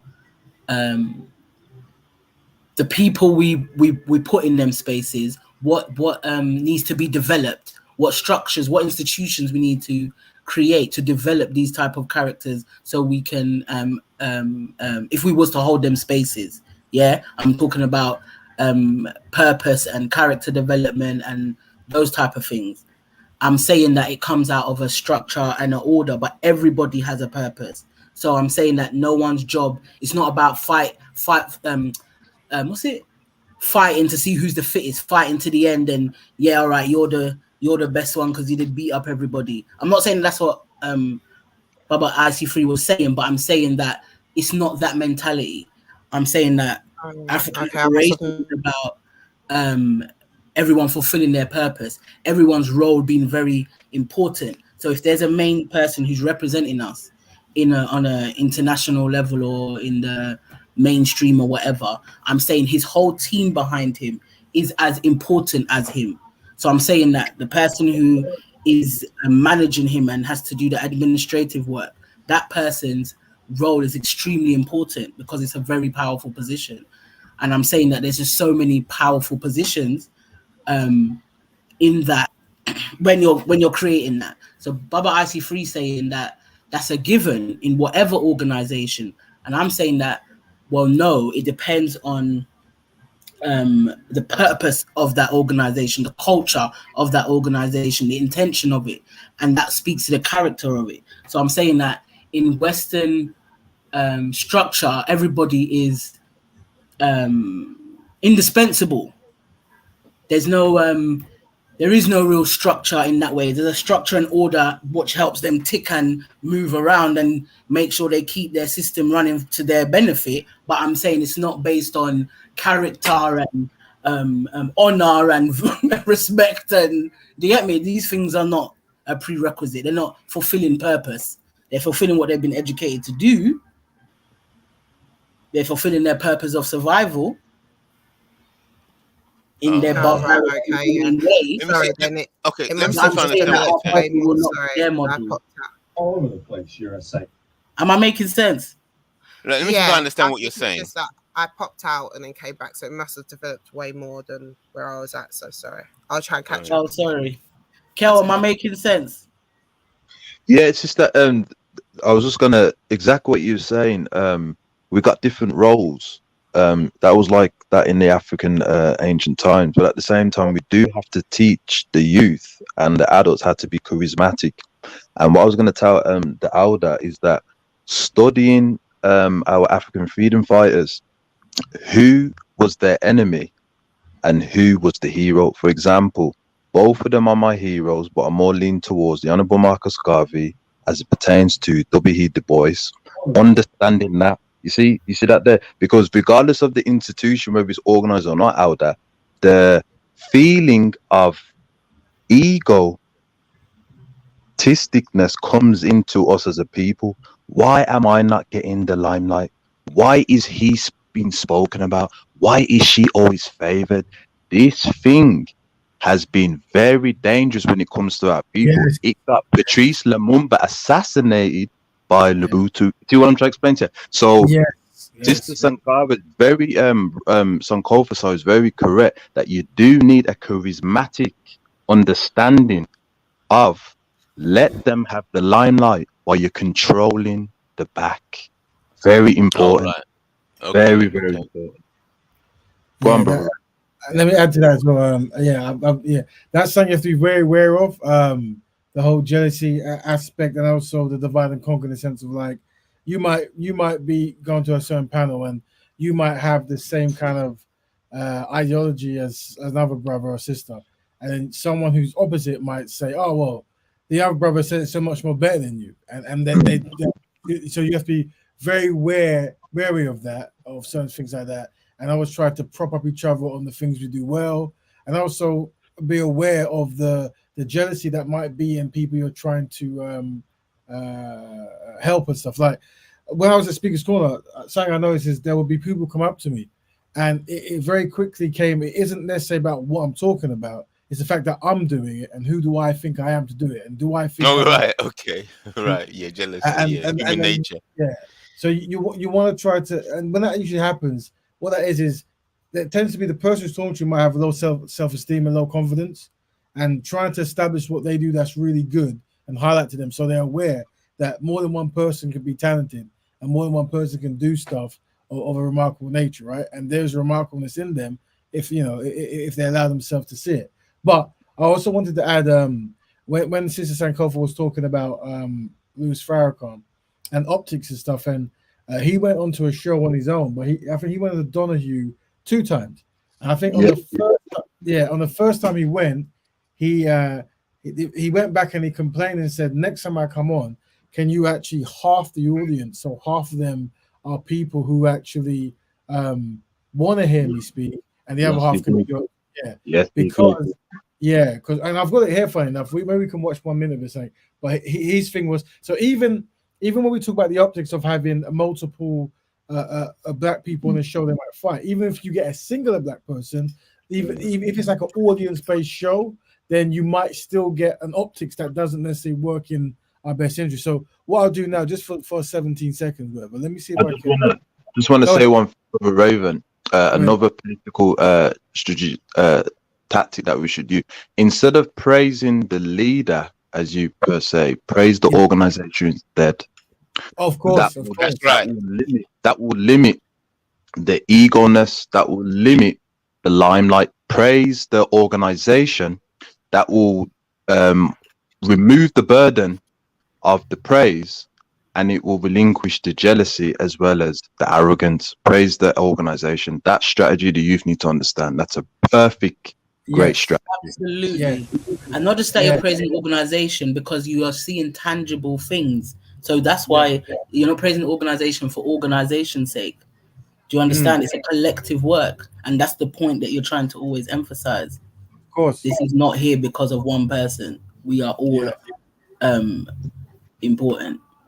Yeah. That is very unfortunately with the brothers and sisters. Sometimes you get very charismatic brothers who start something, and it becomes more about them, and then unfortunately by a certain point they might abuse some of the people who follow them and stuff.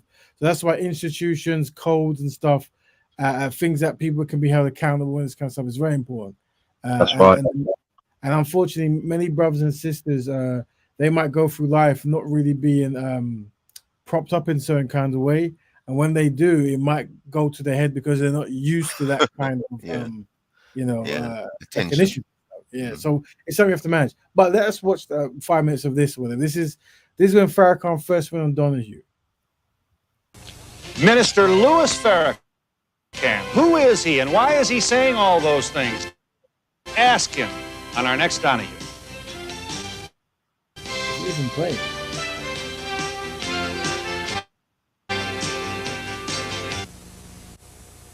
Wow. So, family, is it jumping for you? Is it just me? It seems a bit jumpy. But let me press play now and see. It seemed a bit. Maybe it was just the feed. Who knows? Let the records show that he's drawing larger crowds. And should we be surprised? Less than 10% of black Americans voted for President Reagan in the last election.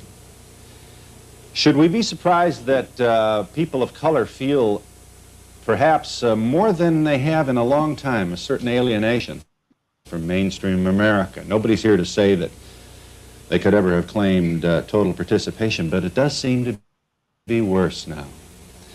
Could that explain the recent increase in the number of people who are listening to the Minister Louis Farrakhan? Minister Farrakhan is, as you know, with the Nation of Islam, and has made an awful lot of people angry. He spends half his life now trying to explain what... Sorry, family. On my end, it's like stopping and starting. I think it might be the StreamYard or the codecs that was used on this video. Okay. So I don't know if you, but I've actually got one more with Francis Cress Welsky. So let's look at that one. I hope the codec. I got this from a black source, so I hope they're using good codecs. If not, I'll give them advice of what codecs they should be using. Let me find this one. Hold on. Video. This one looks much more compressed. Let's see. All right. Or maybe it's just the speed of the system. There we go. So that one is smaller, so it must be this one. I'm going to say it's this one. A psychiatrist, and you're author of a theory. Here's what she's saying. First of all, white people are dying out. Into the next century, everybody on Earth may be of color. And we're scared about it. Already we're a minority. Did you know that? I'll guess 25% of us are white, maybe less than that. And that's the reason we're racist. We're not only afraid of dying out, but we're also jealous because we have no color. So for those who don't know this, and because this is Donahue show. This is a sister passed away unfortunately a few years back, but she's Frances Cress Welsky. If you don't know who she is, you definitely Google her and check out her book, The ISIS Paper. Very important sister, very important ancestor now, and she explains she did years of study to try to find out what was the cause of racism, white supremacy, and that's white people mistreating the colored people of the planet, the non-white people. Let me say that word. Yeah, and then she presented it in her book, and because of this particular book, she got invited to Donahue. But this is the lady who was saying that she doesn't recommend black people go on shows in mass, like 4 different people, at least at this time, to discuss serious issues, because usually at that time, or even today, to be honest, the bickering might start, and that isn't good for the optics, and it's not constructive. They're laughing. Something that we have to be very aware of in this show in the 90s. A lot of when Farrakhan, Khalid Muhammad, Frances Cress Welsky, I'm trying to think a few others went on there. You will get a lot of times as well, yeah. Phil times, yeah. And this is why, even though, so if we break it down to stages, stage 1 is if multiple black people go on a show, you might get bickering, and people might use their differences to away off each other. So there needs to be a strategy for that. But also, if you go on a show and you're talking about real serious black issues, and the predominant crowd are non-black or unsynchronized black, then you might be mocked all the way through. And I suspect this is what something will happen here. But let's have a listen. We spend so much time in the sun trying to get brown. Oh, it's very, very interesting VHS. Well, forgive their VHS family. Can't make a baby of color. And that's the reason for racism and lynching. And how do you explain? Do you believe we're racist? No, we're not racist. So this is a bit jumpy here, but he's asking, do you believe we white people are racist? And the majority said no. Yes, we are racist. What is this, an accident that all the cities are becoming blacker and blacker while the outer reaches of major metropolitan whiter and whiter? That's an accident? Fuck. Sorry, family. Mockery. Yeah. So you know when I'm playing for you guys, is it playing straight or is it starting and stopping? It's stuttering. Yeah. Yeah. I've got a feeling something's wrong with either the codecs or the streaming of the codecs. I got this from like a black site, and I think they use a very different codecs, man. Don't worry, we'll get rid of it for now. But yeah. All right. But Can I say something? You go ahead. Yeah, of course.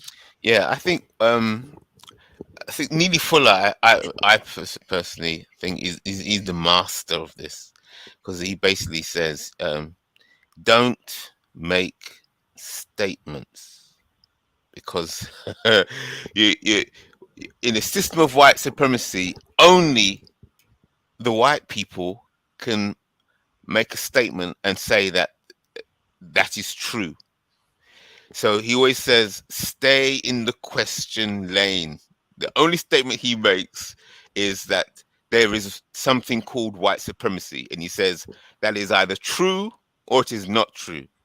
Everything else is a question. He never says anything else outside of that. The only one statement, as far as I've understood, he says white supremacy exists. That's it. That's the only statement. Everything else is questions. Because as soon as you make a statement, they're gonna jump on that statement, on anything. If you say anything at all, like this person the racist, this person's not. So what backup do you have? Why are you making a statement? So basically, I understand needed for to say, do not make statements at all about anything. You just say, "Oh, I've been told," or maybe I've been misinformed, but this is what I've been told. This is what I've been told. He never says anything to say. He only says one statement: white supremacy exists. Very good advice there when you're talking to certain people, in the sense of rather than telling certain people your perception of them or something's going on, ask them a question where they define it for themselves. So if you feel that there is a person who is not really everything you're saying, they're deliberately trying to like shut down or not try to conclude whatever it might be, ask them a question where they themselves has to have a conclusion. You see? That's right. Yes. You know, and that's why I state in the thing, like, ask people their opinion on Black love and Black economics, because as Black Betterists and Pan-Africans and stuff, we're trying to promote these concepts. And what is your views on them? Like, do you think these could be things that could be beneficial? And ask that question and see what they say. Please ease up on the tantrum. The thing is, Brother Raven, with a political analysis, is that you can say a statement that will lead the non-African into your blueprint, which they will have no choice but to fall into their racism. For example, right, we as synchronized African people believe that all non-African people practice unethical code of conduct. So they will say, well, we don't, how do we do that, etc. And you can always say that you deny while controlling African human rights. You do it loudly, silently, directly, indirectly. And if you are dismissive of that, that's still practicing it. So there's nowhere they can hide, brother. As long as you've got the blueprint and the knowledge, you can say a statement and they'll fall into it, because the reality of it, they all practice it. This is why I always say that they are more synchronized than we are. So as long as you've got the package to back up the statement, you can throw a statement for them to fall into while explaining you fell into that, but you're still practicing what you don't believe that you're doing. So sometimes you can do that. You can. Very good point there. Also, one way I would help you guys if you're talking in any kind of group and non-black people are there and they're causing confusion and stuff. There's certain things you can do. And what was the example I was going to give? I think it was what do you think of that? It was actually happened recently. Yeah, you can put out the and I'll write it down in a symbol at some point, and it's asking, I come here, and my goal is to make black people collectively work together on issues that affect black people. So after this gentleman speaks, does that help that or hinder that? Yeah. So then we can create a little game where a non-black person or unsynchronized black person is about to speak, and after they speak, like we've just made something that's pretty constructive and clear, but when that person has just spoken, does that hinder what we've just said or help it? And I predict that the unsynchronized black person and the non-black person is going to hinder. But let's see. And that way, everyone's now aware the game is being played, and now everything that's being said is being reviewed to see, is that a hindrance or a help? Yeah. So try that, family. Try that. So family, guys, we are running into our last 10 minutes of the show. So if there's anyone who wants to jump in the panel just to say hi and bye and all the rest of it, feel free. We have 10 minutes to go. You can always say, what you like and how long you've been watching it, or just well done everyone for speaking. There is no rules. Just come in and say what you're saying. But we have 10 minutes. So, guys, is there anything you guys would like to say in these last 10 minutes of our 100th show?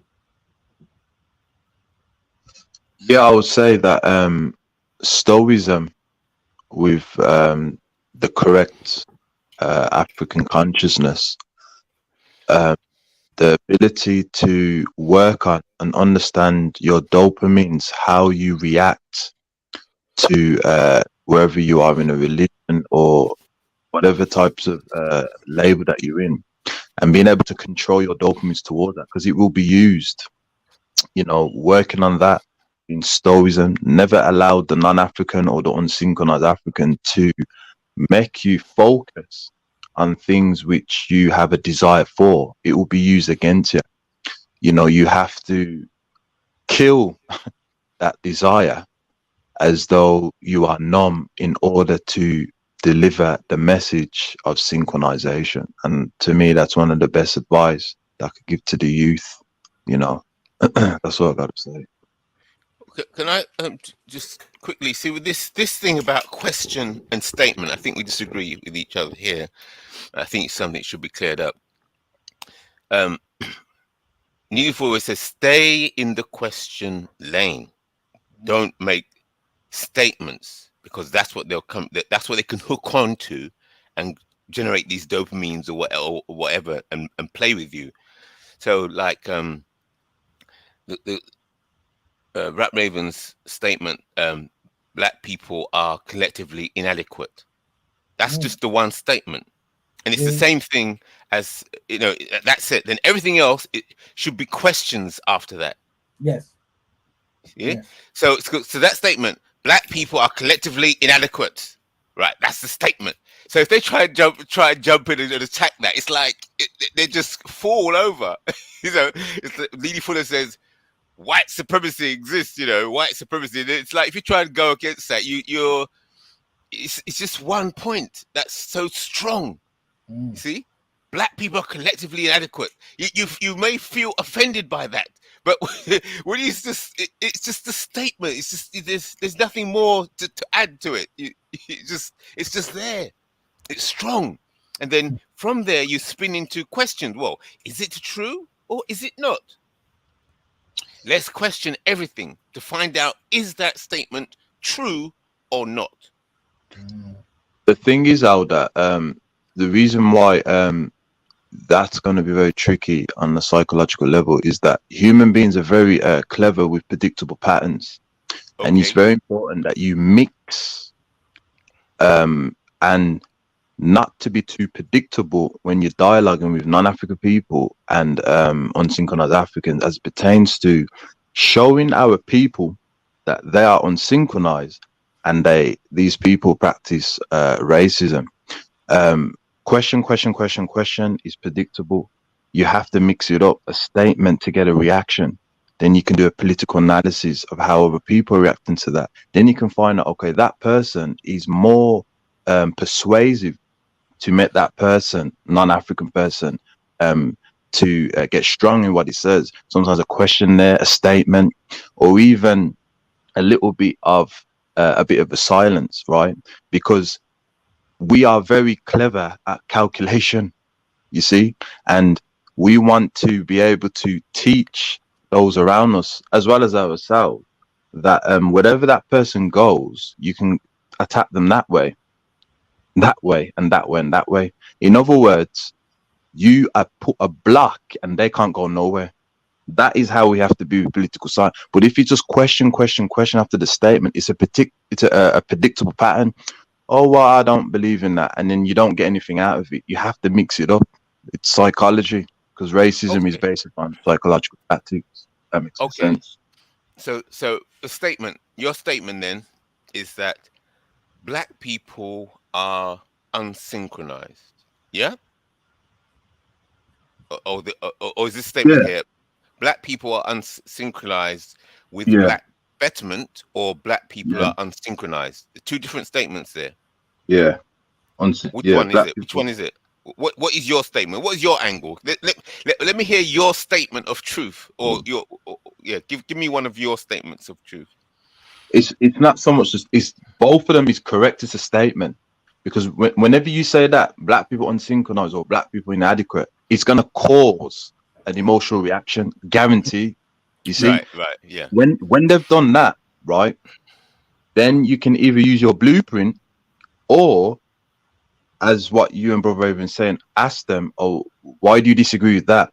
But at the same time, you want to create more emotional as well as intelligence with them in order to lure them into betterment, meaning the unsynchronized or half unsynchronized. And as for the non-African, that you push them further away. You see, because they're gonna get emotional anyway. It's an emotional response. You see what I mean? Right. And whenever you act upon how you feel and act upon it's hypnotic. Words are very hypnotic, and we don't seem to realize that. The N word is very hypnotic. You see what I mean? And a non-African person just has to say the N word, and we've lost our minds. Love is very hypnotic. All right. You know what I mean? So watch this. Yeah. Let's talk about. See this thing. Black people are unsynchronized. Okay. Then people say, okay, and so what? Yeah, so what? Then whoever makes such a statement, black people are unsynchronized, people will assume, okay, if you're going around making that statement, you must know how to make them synchronized. That's right. Yeah. Oh, right. Now hold it. Right. Yeah. Now, right. if you could go around stating everybody's unsynchronized, they're gonna start saying, well, wait a minute, who is this person saying it? This person must have an idea of what it means to be synchronized, and that's right, and how to be synchronized. Right. That's so right. Whoa, that's explosive. That's because they said, right, okay. Yeah. Oh my God. They're gonna start saying, wait a minute, hold it. You tell me what it means to be synchronized, what it is that we have to do, what are the rules that you are pushing. And then they're going to start saying, right, give me the first rule of what it means, what black people have to do to be synchronized. And what is your first rule? Black people helping black people and black solutions. Now watch this now. Whoa. Political psychological analysis. Unfortunately, we as African descendants, as Brother Raven says beautifully, we are very arrogant in this. We collectively have no power. We don't want to hear that, Telling an African descendant, whether he's from the diaspora or the continent, he will do or she will do everything in their power to prove to you, my tribe did this, we got this, we've got that, we got this. And while they're doing that, you can always flip it on them. Has your tribe regained back the resources in the African continent? As it regained back the resources in the Caribbean, a military base to protect the African Americans, etc. And they can't answer it. It's hectic, you see. So by saying these things, brother, what you're doing is you're triggering, right, their emotional state of leading them into eventually into synchronization, just like with the non-African people. The non-African people, unfortunately, right, deep down, they all know that they practice racism. They all know this. Hold it there, brother Cole. Hold it there. Yeah. Okay, so by making a declaration that black people are unsynchronized, then the counter, they'll say, oh no, but my tribe is synchronized, and this other group will say, well, we are synchronized. Then you'll question that, and then they'll realize that it's true that if they were synchronized, they would have power. They wouldn't be being bullied. So therefore, your tribe is not synchronized because you got no power. Or you're not okay. Now, good. Okay, so then they realize the truth. They wake up and they realize the truth. Yes, my tribe and me, we are unsynchronized. The painful truth. We're weak, powerless, impotent, feeble, and unsynchronized. Right, okay. But once you've brought people to that point of recognizing that truth and shaking them out of that delusion, the next thing they're going to say, right, well, what are we supposed to do now? Now, and at that point, hold it. At that point, you have to come with the direct, clear, precise solution. What do you say then? And this is where you introduce to them the Black Betterment curriculum, because you see, Betterment curriculum at that point. Good. Okay. And now, and here's the reason why, Aldo, if you can allow me on that. Once the unsynchronized Africans, right, whether it's the diaspora or the continent, have been proven that your tribe has not defeated the IMF loan, etc. Now it's a state of lust. You see, it's uncertainty now, because it's like, what do we do next? So the reassurance and the remedy, you introduce the Black Betterment curriculum, that although you are uncertain, and although you have anxiety towards that you are inadequate and unsynchronized, here is the armor to help you gather your power back bit by bit until when you get your power, you can prevail. You see? Reassurance after anxiety, if that makes sense. Hold a point there. What is the Black Betterment curriculum? So the Brother Raven can explain that. Go on then. So the whole basis of this podcast is promoting the lifestyle of Black Betterment, right? And that is the basic thing that the default, like if someone's to spin you around and you had to just have like one thing that fly in your head, is Black people helping Black people on Black issues for betterment. So actively trying to find Black people to work on Black issues is the lifestyle. Now that's been refined when it comes to like Black economics, Black love, Black this, Black that, right? But as the very, like with most ideas, there's that one quote that represents it most. That is it there, right? Because the reasons, when we say Black people are collectively inadequate, what we're saying is there isn't a longing to work with Black people on Black issues. Hold it, Brother Raven. One second. The question is, what is the Black Betterment curriculum? Well, what is it? Well, the curriculum follows the not what the curriculum follows. What is the curriculum? Well, right now the curriculum is going to be everything that will be on this document, a document that we are making week to week, right? Of the things to do to heighten that first statement, right? black people helping black people on black issues. So we're collating information to make that make more sense, right? So, for example, here's one of the curriculums, right? We're establishing within the 100% group of black people what type of black person you are, because we want change, right? We recognize that what's happening isn't working, so we have to establish that roughly 5% of us are going to be making the rules of what people are going to follow, the ideas, the rules, the lifestyles, the direction, right?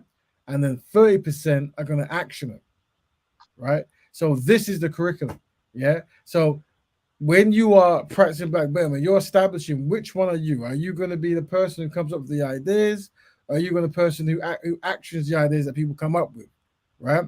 But this is, no matter where you are always reminded by that first mantra, that first thing, that is black people helping black people on black issues. Okay, if one you're second. not doing that, you're not practicing it. Right. Okay, 1 second now. Now, the way you're speaking, Yes. it appears as if there has to be a council or a judge to say, okay, to categorize the black people, to say this, you know, oh, you're a black person. You accept that you're a black person, then you would like to get involved in Black Betterment, right? I'd like to follow the Black Betterment curriculum. Okay, then who's going to decide what section, what group of the Black veterans I'm going to be in? Is there a council, and who's in the council? What's the management structure of the who is in charge of the Black Betterment curriculum? You know, the schools, the British government, they have schools. Yes, there's a curriculum for this, and the curriculum gets issued from government head office. Yes, and then it's passed out to all the schools around the UK. Right. That's the British school curriculum. So where is the black government that is issuing the curriculum? So the way I see it is, if I always use veganism as the analogy, right?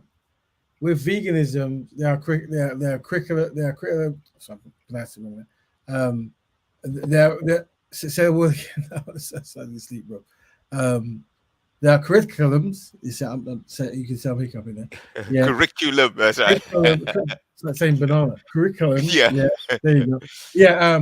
But the thing is, before that happens, there is the actual lifestyle veganism and the plain definition of what that is and what you have to do to be a vegan, right? That's what this is. So from people who uphold these lifestyle tendencies here, yeah, they will be writing that for institutions that they make dedicated to this process. Hold it. A lifestyle. Hold it. A lifestyle. Yes, I don't know. See, I've never heard there we go. The British government talking about lifestyle. There's a curriculum. Yes. Let me break it down. But they don't talk about the British lifestyle, because when you talk about lifestyle, it sounds like you're going into culture and stuff like that. Here's what it is, right? Governments don't use that language. That's right. So let's break it down, right? Unfortunately, what we're trying to do is we're observing the world and how it works, and we're observing what lasts long and what doesn't last long. Yeah. So we know culture is a thing you constantly do. Yeah. But when we're looking at certain things, a lifestyle is something you constantly do. So the definition of that lifestyle is critical, because within the definition of that lifestyle is the what is going to sustain an idea. Yeah. Now, unfortunately, because black people are collectively inadequate, the very concept of being dedicated to black only, to progress stuff, is almost supremely alien. So when people say, "Oh, I practice the lifestyle of Black Betterment," well, what's that? Well, it's black people helping black people on black issues for betterment. Once that person accepts that and it's genuine, they then can make institutions, media groups, governments, gaming, magazines, teams, whatever, based on that lifestyle. Just like once the person accepts veganism, what's that? Making sure no animals are hurt or no life form is hurt in any process. Okay, now I've accepted that lifestyle. What do I need to do with other people who accept that lifestyle to actually create institutions, media groups, adverts, songs, whatever, based upon promoting the idea. And when that comes in, different people groups will use their own ideas to enforce that. But that's why we want to definitely make sure that it's clearly defined. That's why if a black person isn't working with another black person, it doesn't qualify for black betterment. If a person hold it. it doesn't qualify. Yeah. Okay, one second. One second. You see, this lifestyle and using veganism, it's not clear. It's not strong. I'm not getting it. You see, if you parallel it with government, governments, they set curriculums. Yes, the curriculums is a set code of practice. The British government doesn't talk about lifestyle. Well, no, they do that. They have culture secretary, but the culture secretary, he's or she's in charge of the curriculum. Well, let me break it down even more. So how are you separating curriculum from lifestyle? I'm not getting it. Let's break it down. If you were someone who practices this lifestyle and it's become completely fused with your everyday, right? How can you practice lifestyle without the curriculum? Oh, let's break it down. Hold on. Now that this philosophy makes sense, this simple philosophy makes sense, you are going to make government, you are going to make media groups, you're going to make comics, you're going to make anything based on this reality. Yeah. Once you do that, then you're a person who's in government, who's made a black government, who practices a lifestyle of black betterment, and that informs your every action when the things you do. Yeah. So now, just say that government fails, as in like it gets shut down or gets blown up or whatever it might be. The government gets blown down, the institution gets blown down. However, the lifestyle still continues. Yeah. Can it? So, of course. Without government? Can a lifestyle continue without government? No. Well, it's like this. Is there a government for vegans? Sorry? Is there a government for vegans? I don't know about vegans. Don't forget the vegans. Talk about something that is functioning. I don't know this veganism. Talk about a functioning government. Well, what I'm saying is you're changing narrative, brother. And let's break it down, right? We know vegans exist, and we know they come together to do things for animals. I don't know nothing about vegans, but I'm under the British government. And I can feel the power. I know where the police are. You know what I mean? But the vegans are all over the place, talking all kinds of things. I don't know who is a vegan, who's not. But they do get things done. Would you say that's correct? I don't know. I don't want to talk about vegans. Vegans are not good model. If you talk about British government, I can see the police. Everything I say will only confuse you if the analogy makes no sense. Yes, that's right. So forget the vegans. Yeah. Dump the vegans. Talk about the British government. There's real police. I can see them tomorrow. Yeah. I can see there's real schools. Yeah. There's a real, talk about a real government. I don't know what vegans are doing. Well, I can't, basically, brother, the idea is you would then form that government. You would form that government. If there's something that you feel is necessary for the practice of black people helping black people on black issues, then you would form a government based upon that ideal of that lifestyle, and every single thing you issue forward will be connected to that. So if it doesn't correlate with that, it wouldn't work. Just like if you were to form a vegan government, but I won't use that again. But I think we are going. But we have one more guest. I suspect this was a guest who came a few weeks ago. Welcome, Triller. Oh, is that Triller? Yeah, it's happening. I see four Triller, the Asian. I see seven. Unknown. No, go away, Triller. You're the representative of the Asian government now. All right, so we're gonna end on a case study, but we're at the last minute. But welcome, Triller. This I suspect you are not black, but we can ask you the question. No. In a black and white world, I am black, mate. Oh, come on, get it right.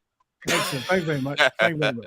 Well, and I guess we can ask: is there any fascination with black people trying to progress in any kind of way from an Asian perspective? No, not at all. But the thing is, when you're just looking at gender, you've got to appreciate that if it was just white people saying that, then it would be looked at as racist. If it's black people saying that, you've got to look at it in the same way. In retrospect, it makes sense, right? Well, no, we're learning from you now. We're learning from you now that if black people try to come together to fix the legacy of racism, that it might be perceived by Asian people as racist. Is that correct? Is that what you're saying? No, not Asian. I'm just saying because I'm a humanitarian, right? I recognize myself as a human being above everything else, right? Okay, So when cool. it comes when it comes down to it, right? Your people, every other people, they're my people. So it's when I look at it like that. So like when it comes down to white, if it was a group of white people that said we want to just work on white people, have white banks and work on white things and just have a white country and so on and so forth, right? I would look at that as being racist, yeah. And but when if black people were saying the same thing, I would look at that as being racist too. IC3 might disagree, but it is what it is. You know what I mean? Okay. Well, like I said, well, thank you for your opinion. You know, the way we see things is what I put out to IC4 or whatever. Sorry. Hold on, family. What I put out to all black people there who see that is let's imagine that there are white people and black people who have a very distinct history, right?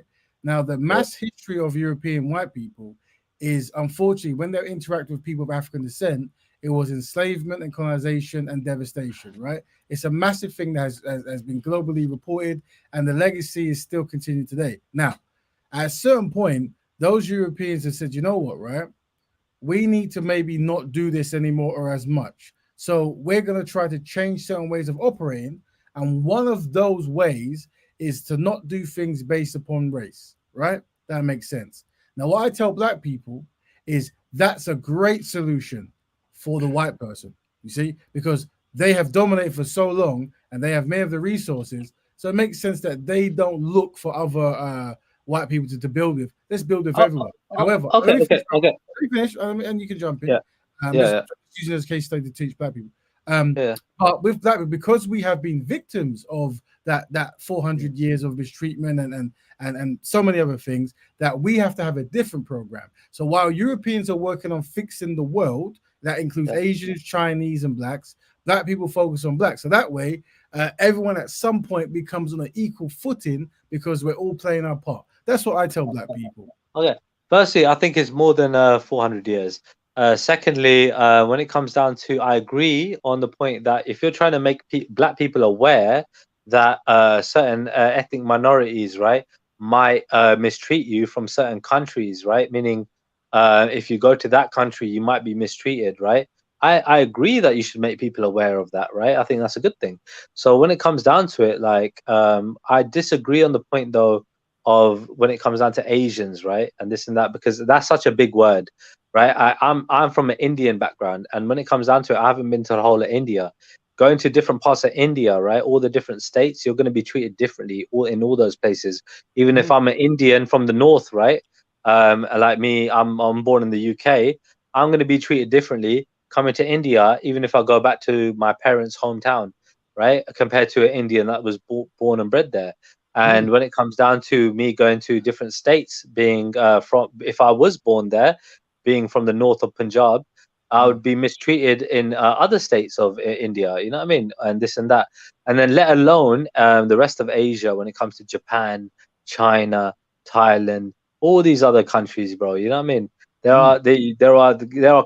are completely different worlds, let alone countries, you get me? In terms of the way they operate, the way they are.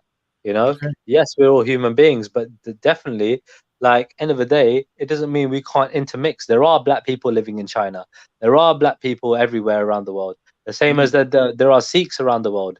Now, I come from a bigger minority than you do, right? You are looking at yourself as a black minority, right? Generally speaking, and really and truly, you're a vast majority in many respects. There are a lot of black people all around the world. However, there are only 20 to 25 million people that recognize themselves as Sikhs all around the world. And so therefore, I feel like we have a bigger job in terms of being integrating and, you know, being discriminated upon, especially the way that we appear. We definitely look very different. Well, Are you a Sikh? No. I don't recognize myself as a Sikh out of respect for right, what Sikhi really is, right? right. But definitely, I come from that background, and Okay. I'm religious in terms of that I believe in Sikhi, Right, hold because on, religion Triller. means what you Hold believe on, in. Triller. Yeah, Just yeah. get back and forth because we don't want to have because No, you're that's saying fine. Yeah, that's fine. So yeah, I mean, like I said, my friend, if you have any things you want to do for Asian people, by all means. Do you find that when you try to do things for Asian people, black people come into your space and try to stop it at all? No. The thing is, dude, I've been raised mostly around black people. So I was raised in London, right? And most of my friends are Caribbean and African, you know? So I basically have, you know what I mean, been associated with more, with those people than anybody else. And those are the people I decide to chill with more than anyone else. So when it comes down to it, those are my people, the way I look at it. And like I said, I look at everyone as my people generally. I got white friends, I got Indian friends, I got black friends, I got everything. So you identified as Asian. Would you say collectively the Asian community? I don't identify as unknown on IC7, bro. Okay, I mean, there you go. But let me ask this question. You started once again. The information is changing, but let's just stick with one particular thing. When you came on, you did say you were Asian. So would you say that collectively Asian people look out for black people like the black people looked out for you? Would you say yeah. Okay. Generally, we should be, because the thing is, look, decent that's people question, look out for everybody. Hold on. Remember, words are important. I said, do the Asian collective look out for black people like the black people were looking out for you? Like the black people looking out for me. I mean, I don't how many were looking out for me. I don't know. I mean, end of the day, if I look at how black people have treated Asian people in London, right? Let's look at that. I think right? No, but this is my home. Hold Triller. Yeah. We have a certain way of looking at that. I'm gonna have to when someone's talking, there's a point they want to catch. So especially with the women on our panel. So Empress Christy wants to ask a question. So can we allow her to ask? So go ahead, Empress Christy. Yeah, thank you, bro. I was just saying that my brother was asking you a question. Yeah. And then first of all, you initially said that you started saying about all of these Caribbean friends and that you've got, and then he asked you about them helping you, and in the blink of an eye, you've said that black people in London have treated Asians terribly. Yeah, because end of the day, I'm looking at when you're saying about like your good black friends, and yeah.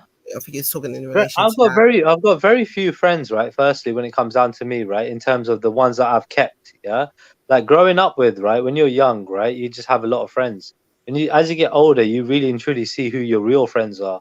So you look at character, you don't look at color, right? Firstly, so when it comes down to it, judged on their character, based on their character, right, I've decided to keep certain people in my circle, and I've decided not to keep others in my circle, and vice versa. So when it comes down to it, right, I'm just saying, generally speaking, how have Asian people been treated by black people in the country that I was born in and bred in, and the city that I grew up in, London, right? And I can use that as an example, as saying that I would see that a lot of black people, right, have treated Asian people good, and there have been other black people that have treated Asian people bad, right? So when it comes down to it, it's always the bad apples, that are basically pointed out, generally speaking. But I am one of those people that can safely say that there are a lot of black people that have treated me really well. You know what I mean? Triller, I'm just gonna ask you one question. This show is about black people helping black people on black issues. So is the things you're saying, does that help that concept or hinder that concept? What would you say? Is it conducive? Well, I think the truth, is never a hindrance, right? So, end of the day, I feel like it is conducive, right? It is going to help, because end of the day, we are looking at every single person has their own perspective. Everybody has their own experience. So, if you take my experience, for example, an Asian guy who hangs around with a lot of black people, who grew up with a lot of black people, who's accepted by a lot of black people, they call him the N-word all the time out of endearment, right? Because they treat him like a brother, you know what I mean, right? And they treat him like family, right? Because they recognize him as being no different from them. Then I would say that I am an exception to a certain degree. Okay, thank you, Trey. So one thing I have to thank you particularly because you have proven many points, and it's very, very eye-opening. So we have an Asian person here who hangs with black people who they call the N-word, and in that circle, this is a good form of endearment.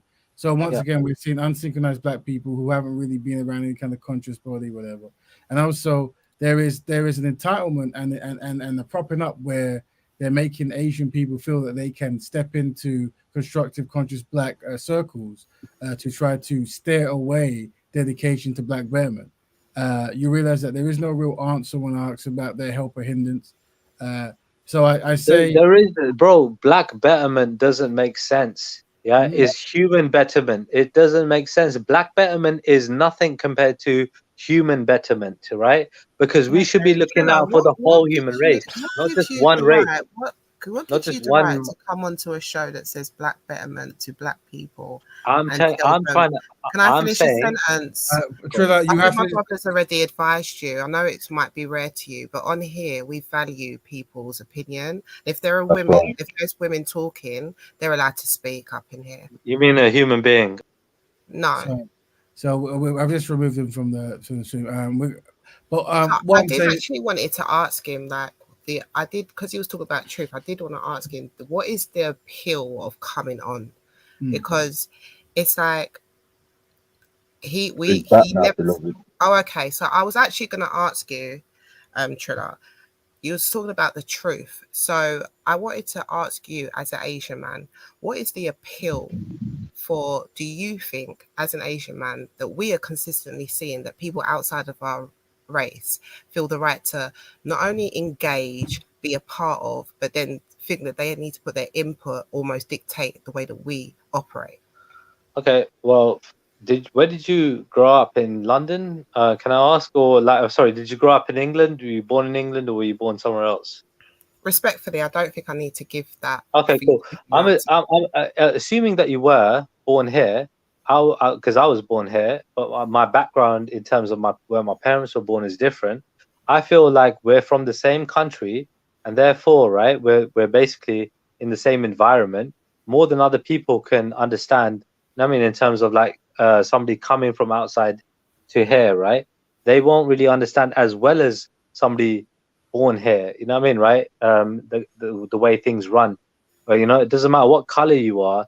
Doesn't matter all of this stuff, right? It really and truly doesn't matter, because I come from a background that has been persecuted, that has been, abused, like racially and discriminated upon and everything else, right? Just as much as others have.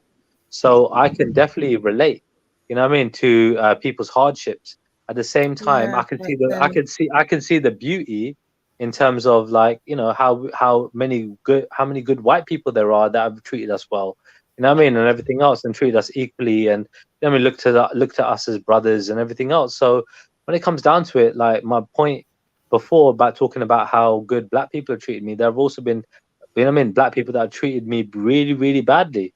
And that basically, right, has blemished. You get me, right? Me probably more than Are we going to get to the point of why you feel that you have the right to come and talk into black shows? I'm just a human being talking to other human beings.